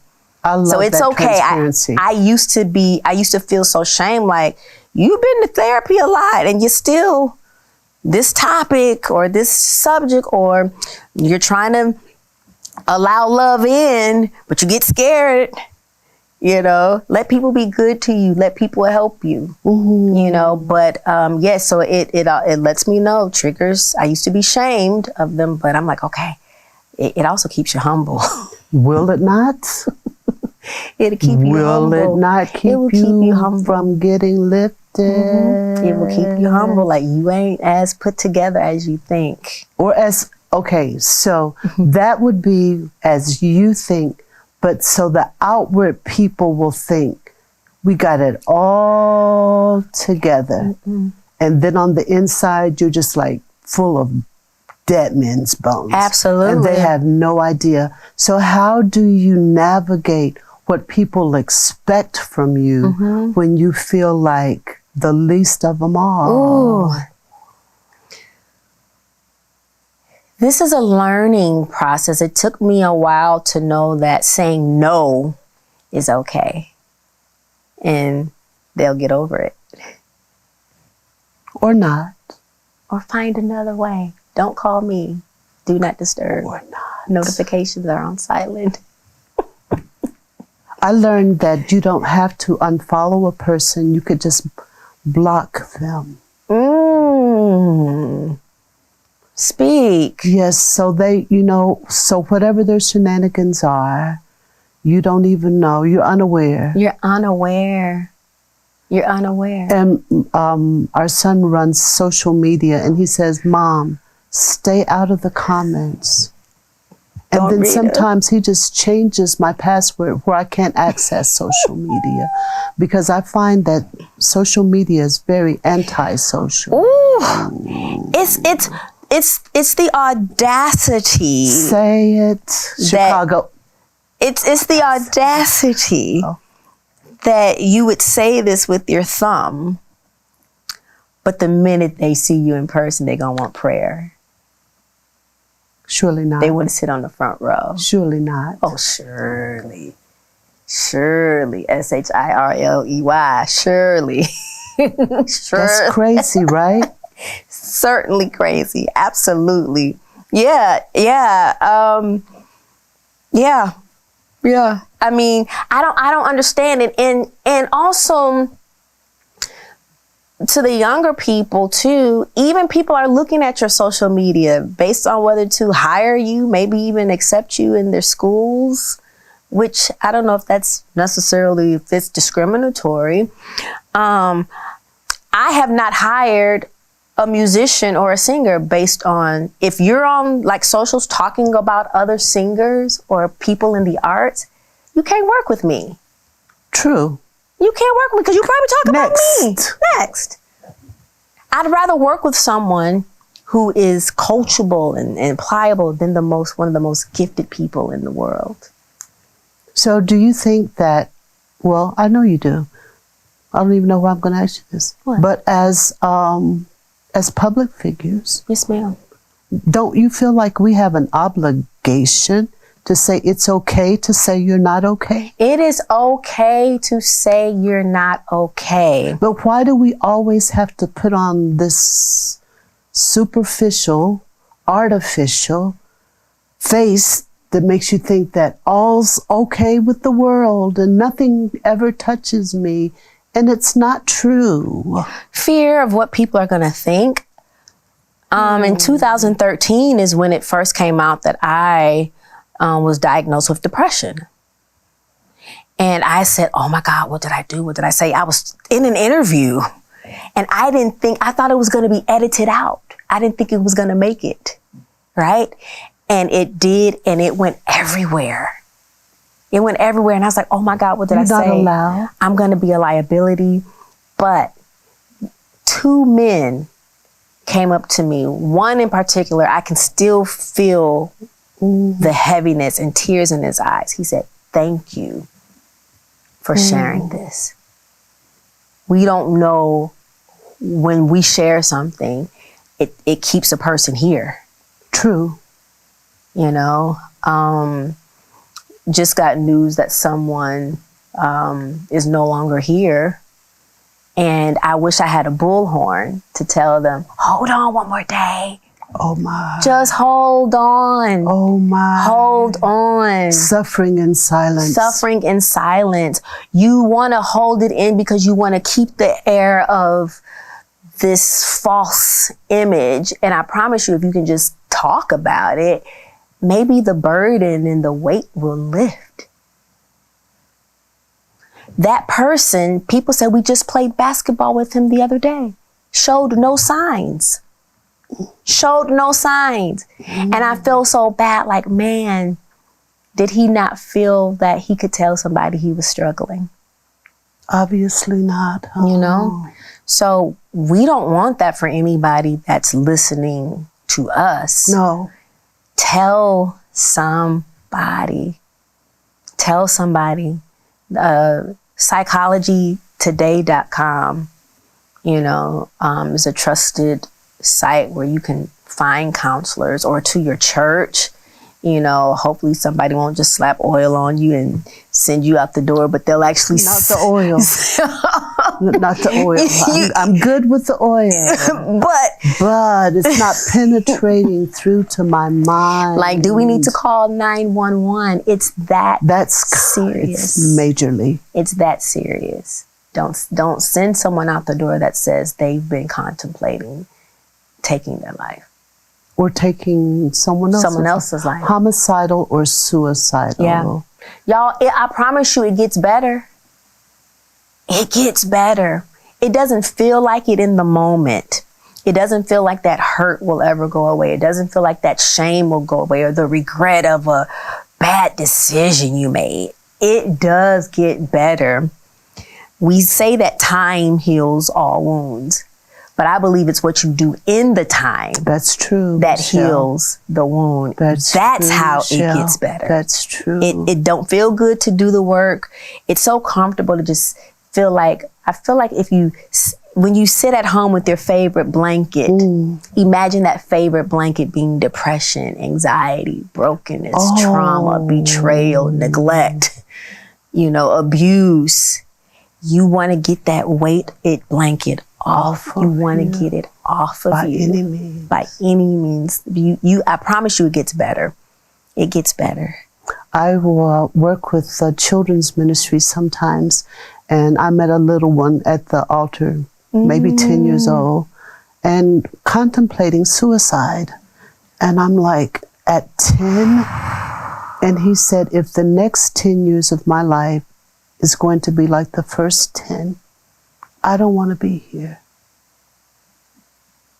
So when you say it gets better, how do we teach our young girls that the shaming and the fat shaming and the image shaming, if they can just learn how to find a secret place? Yes. How do we teach them that? Teach them that they are fearfully Hallelujah. And wonderfully made. See, now we're going to start dancing. I remember looking up what that meant, fearfully. And it meant paid attention to in great detail. Love it. God paid attention to in great detail. He didn't just like if I paint something, it's gonna look like you didn't pay attention to detail. He pays attention to the details. I love it. So and we're made in God's image. But the fearfully and wonderfully made, I was like, even with things that I believe are flaws, okay, maybe a little lipstick can help, a little blush, a little, little rouge. Paint it up a little bit. And not rouge.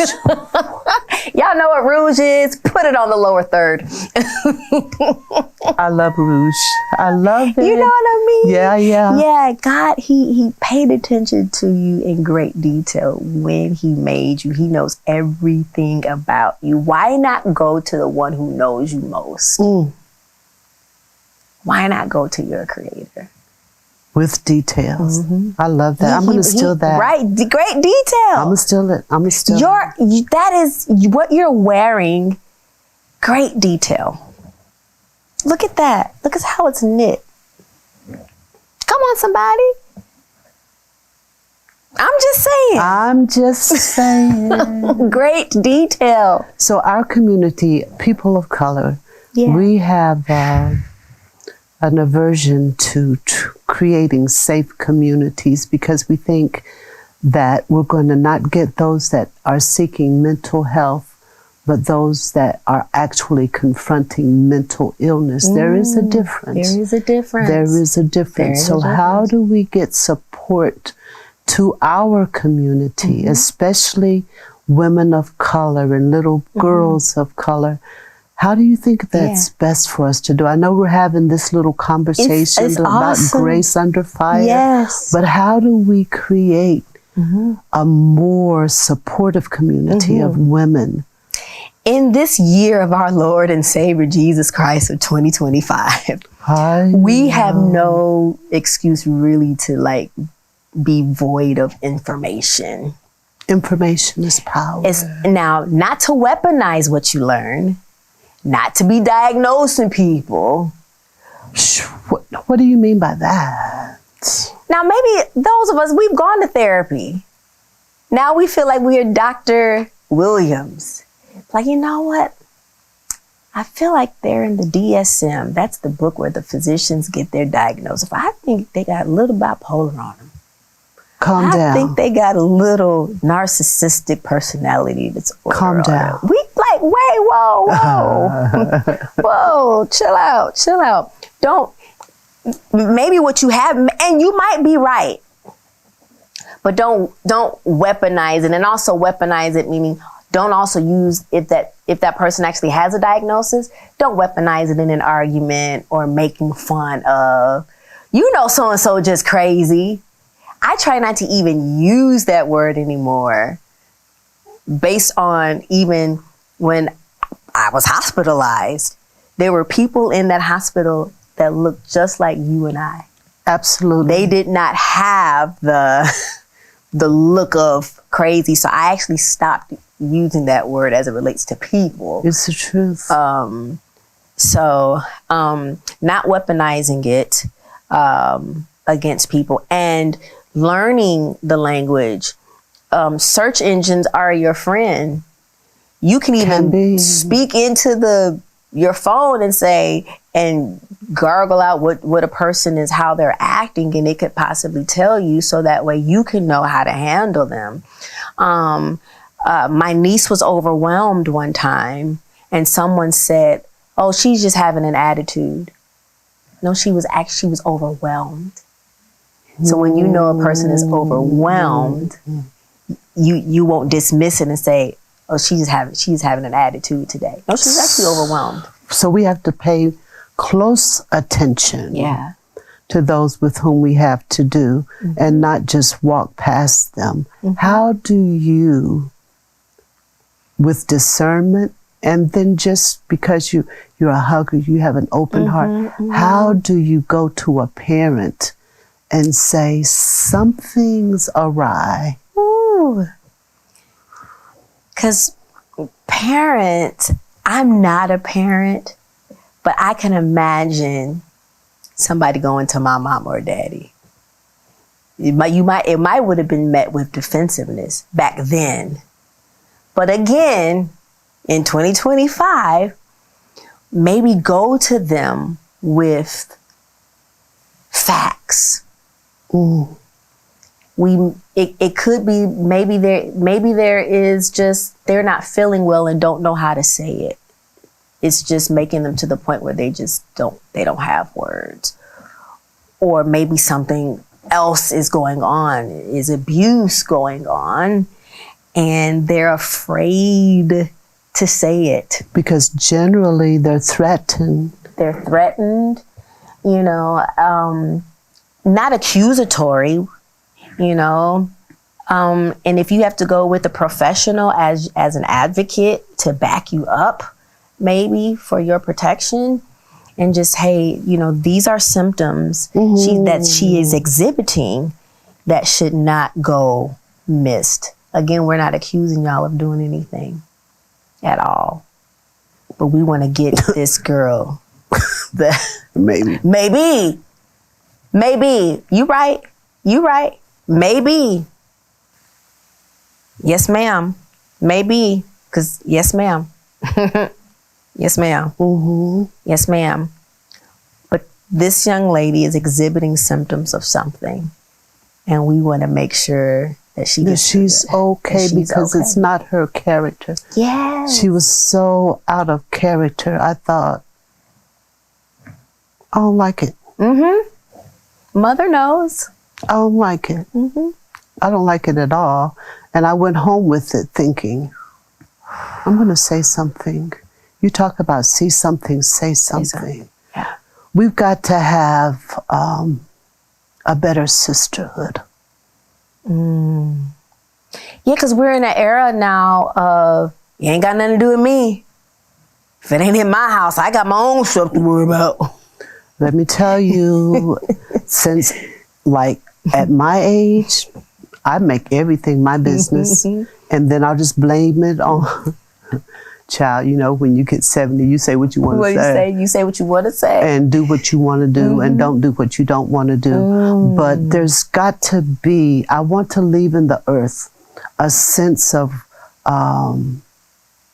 sisterhood. Sisterhood. We moved to Dallas some 29 years ago.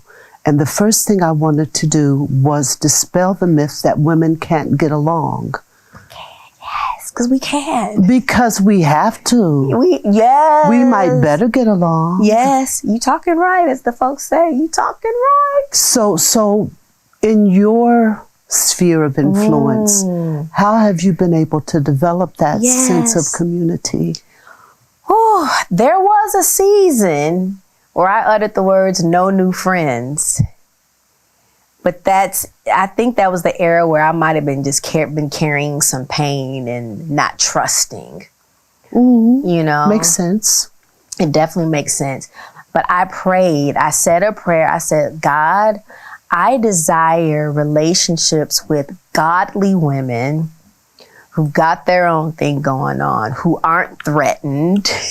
Say threatened. And when I say again. who got their own thing going on, different spectrums, you don't have to be a public figure, but you're doing something that you're proud of. You ain't trying to compete with me. I'm not trying to compete with you. And when I tell you, once every 2 to 3 years, I'll cross paths with someone that I'm like, yes, my prayers are still being answered. Yeah. Still being answered. We don't have time to be distracted. Do we have time? No, ma'am. We don't have time to be distracted. Of course, every now and then, something to slip through the crack, you know, and then an argument ensues, something petty happens. It's like, Lord, how did I miss these red flags of, yes, even sisterhood, you can see some red flags, you know, in sisterhood. But it was a simple prayer. Lord, I want godly women who are doing their thing, who are not like intimidated of what somebody else is doing. And he answers it. So we need sisterhood. We do. Outside of even your blood sisters, you need some sisters you can shop with, go out to eat with, pray with. Yeah. You know, fried chicken wings with. In the middle of the night. Although I just saw a list that's limited food, I'm not supposed to have fried chicken. That's jacked up.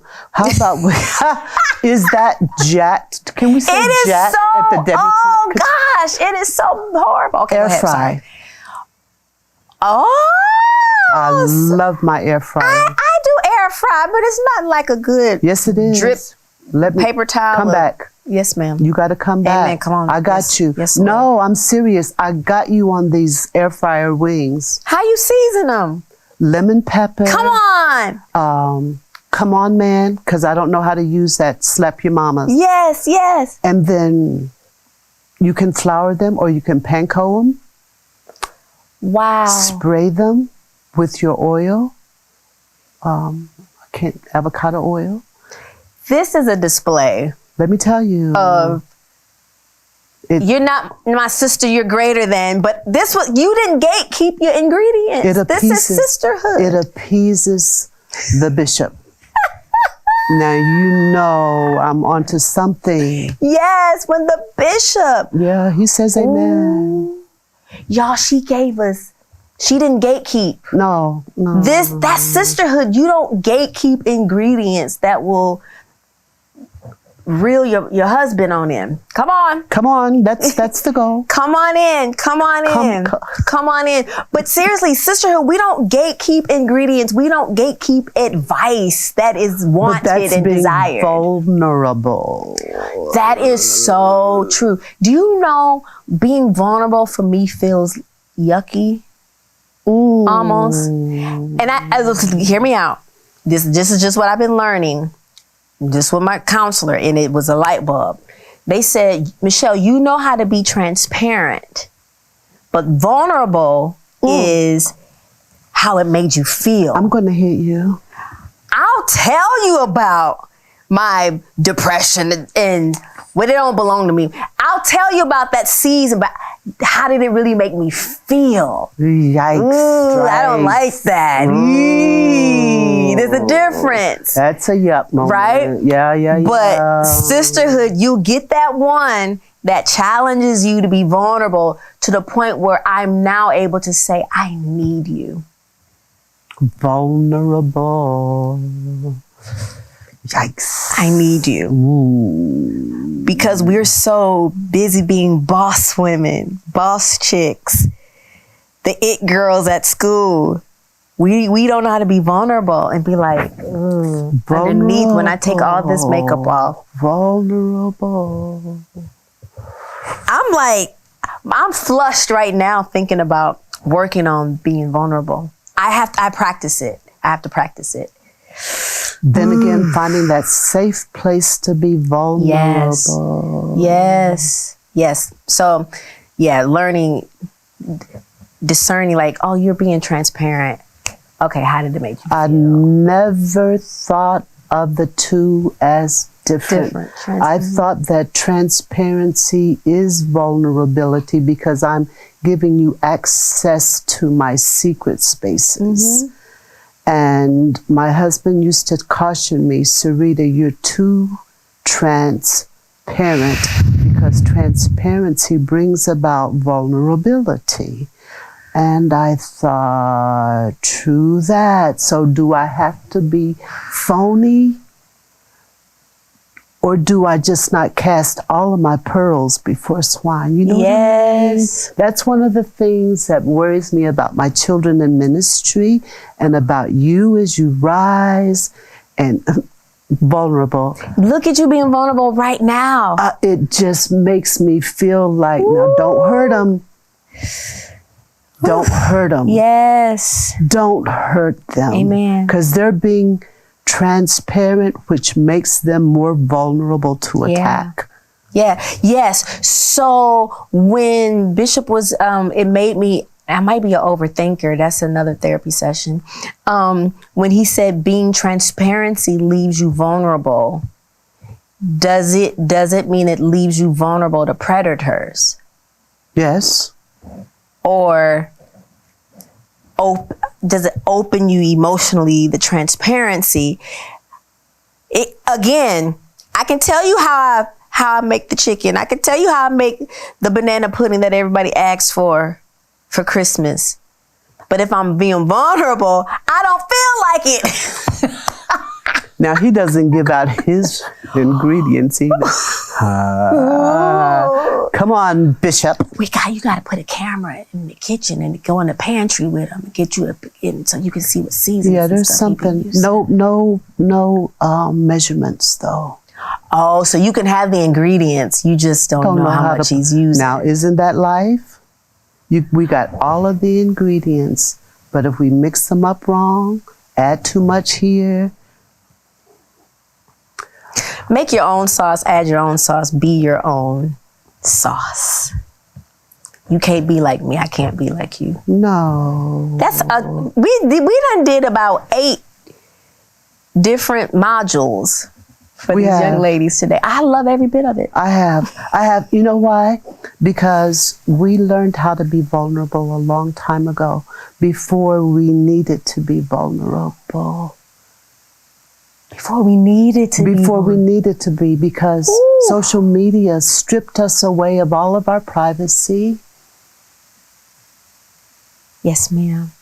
And transparent or not, We became vulnerable. Yes. Yes. And we were preyed upon. Yes. Yes. By friends and foes. Mm-hmm. Yes, ma'am. And family. Yes. And now here we are. Here we are. People feel like we've arrived. Mm-hmm. When in fact, there's another mountain. After every valley experience, Mm-hmm. you have to go back into being vulnerable again. Yes, ma'am. So how do we hedge that mountaintop experience when we know that we're going to have to do a valley plunge?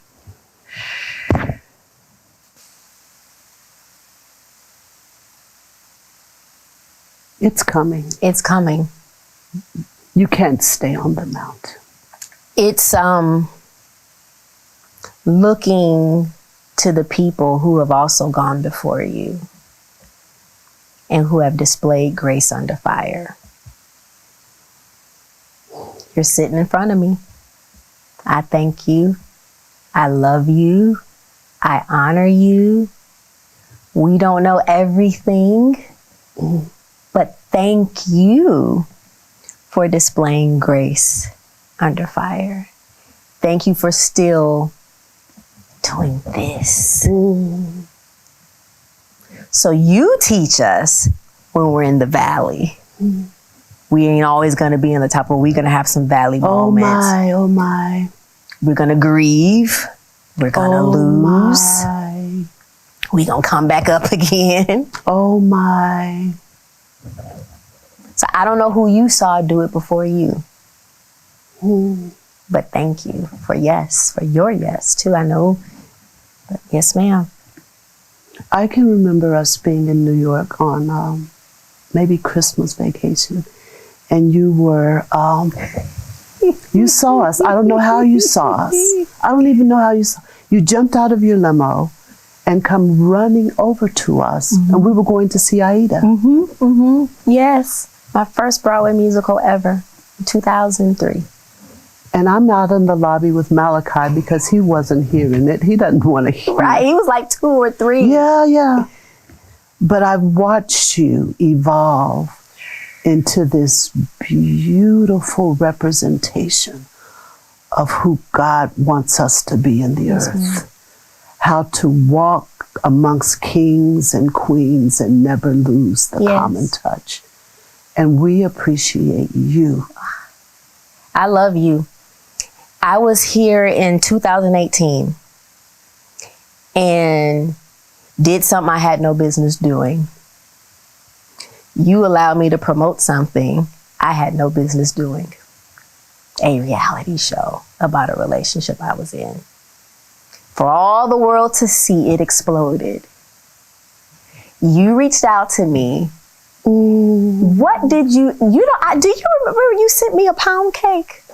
After all of that, you still loved on me. I was like, I knew I had let some people down. I felt like there are some people who give you their platform. And you can do, even displaying grace under fire is also being accountable. True. I made I don't even know if it was a mistake. It was a bad decision. And 7 years later, thank you for allowing me to sit here. All things work together. For the good. Because we love him. Yes. And are called. Thank you for still seeing me. I can go on and love on you. It's this moment right here. Thank you for still loving on me and so hundreds, thousands of people. Thank you, thank you, thank you, thank you. Thank you for that pound cake. That chicken wing, all things food and spiritual. I really really thank you. I could bow down to you right now. No, you know what? This has been like totally awesome. I don't even know if we're saying it anymore, but dude, bruh. Yeah, bruh. Who taught you that? I have ratchet children. I am so grateful for Grace Under Fire and for your grace. How you've actually walked it out. Special guest, the Michelle Williams. Yes. Okay. Thank you. Thank you. Thank you. Thank you. Thank you.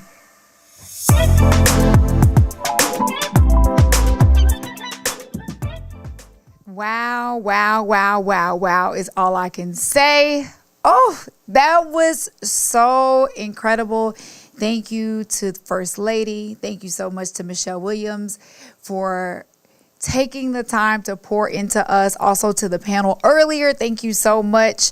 And I just, before we move on, I have to address some of the comments. So many people saying, thank you, Lady Jakes, for displaying grace under fire. And I think that we all agree on that sentiment. Thank you so much, Lady Jakes, for putting this together for us intentionally and for displaying that grace under fire. Like, she is such a great example. Like, this was incredible, right? Wow. Yes, absolutely. This conversation was so powerful.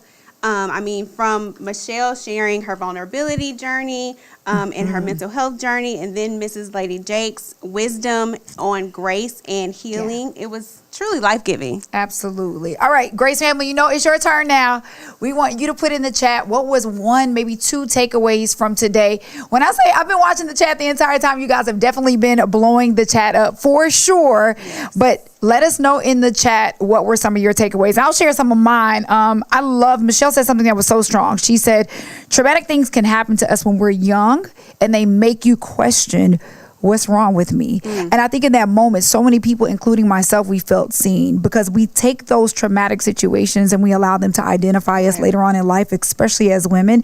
And then I loved how she was talking about removing the shame from the process of healing, right? Because triggers do exist. Yes. And, we have to acknowledge that sometimes. Right. So let's see in the chat. Oh, Lord, y'all are really, so many. I really enjoyed this session and I have learned something new to help me along my journey. Thank you so much to Shanice for that.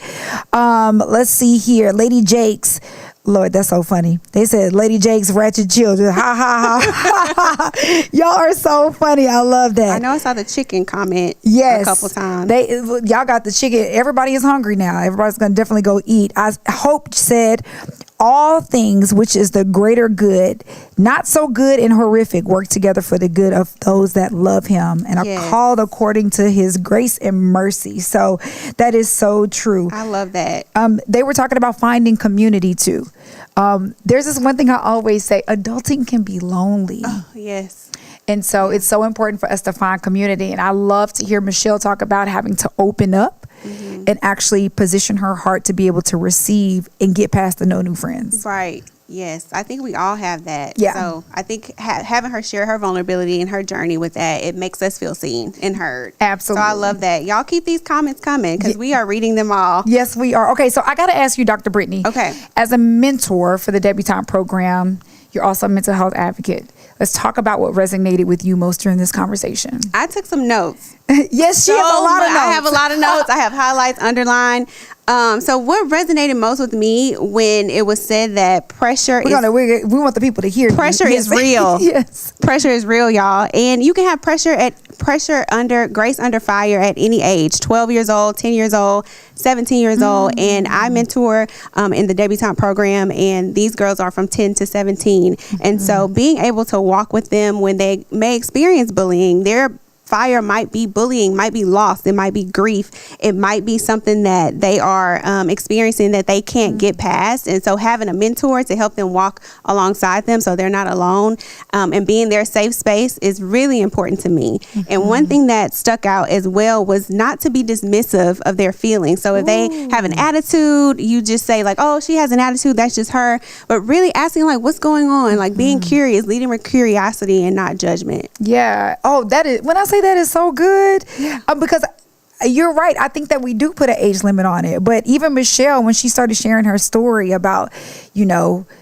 being bullied at a very young age 9. In the 4th grade. Right. Yes, I think it actually probably starts earlier than that nowadays. Sure. Because I think we acknowledge it when we're adults, but we try to say, oh, kids don't have any issues. Right. But they do. And they do. They're carrying so much weight. They're carrying so much, and we need to stop and pause and be mindful of what's going on with them versus, if they're showing an attitude or acting out in some way, really take that as a sign to pay attention to what's going on. I love that. Well, let's talk talk about for all the women that are watching tonight, what's one practical thing that they can do tonight to build on what they've heard this evening?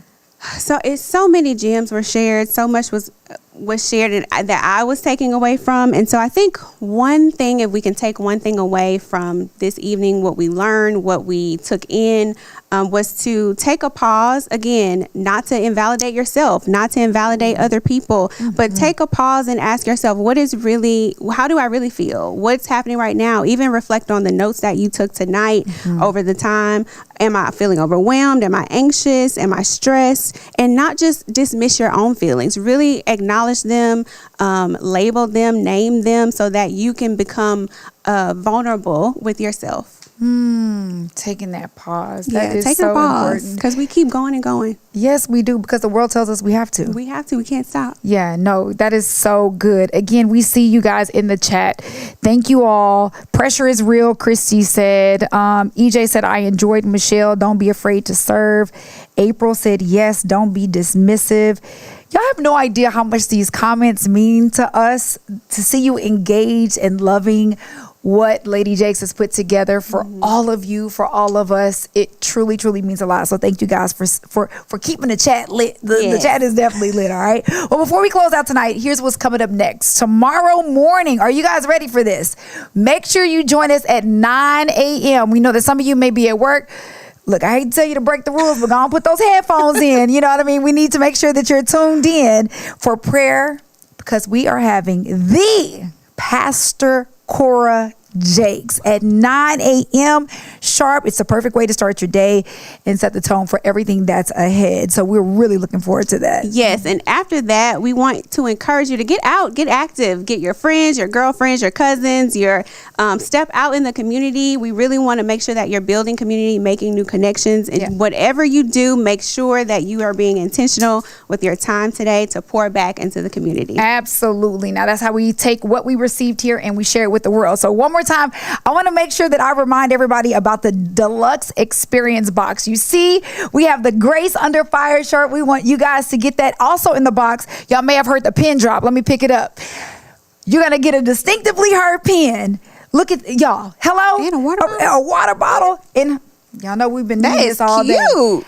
I've been taking notes in my little really cute. notebook with my pen. So make sure you go and grab those. Like, we want everybody to be twinsies, all right? And again, Very on the back, cute. it says volunteer. I need a shirt. That's cute. Because we want to encourage everybody to volunteer in their community. Go to the same website where you register, distinctivelyheard.org/events.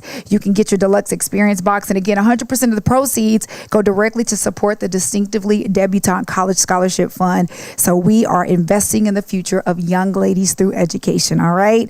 So thank you so much for joining us. Rest well. We know it's Friday. A lot of people tired, but you tuned in and we really appreciate it. And guess what? Tomorrow is Saturday. Yeah, I said y'all gonna be at work. Some of y'all might be at work. I'm tripping. But we need you to wake up bright and early for this prayer in the morning. Yes. So we will see you all at 9 a.m. Y'all have a good night.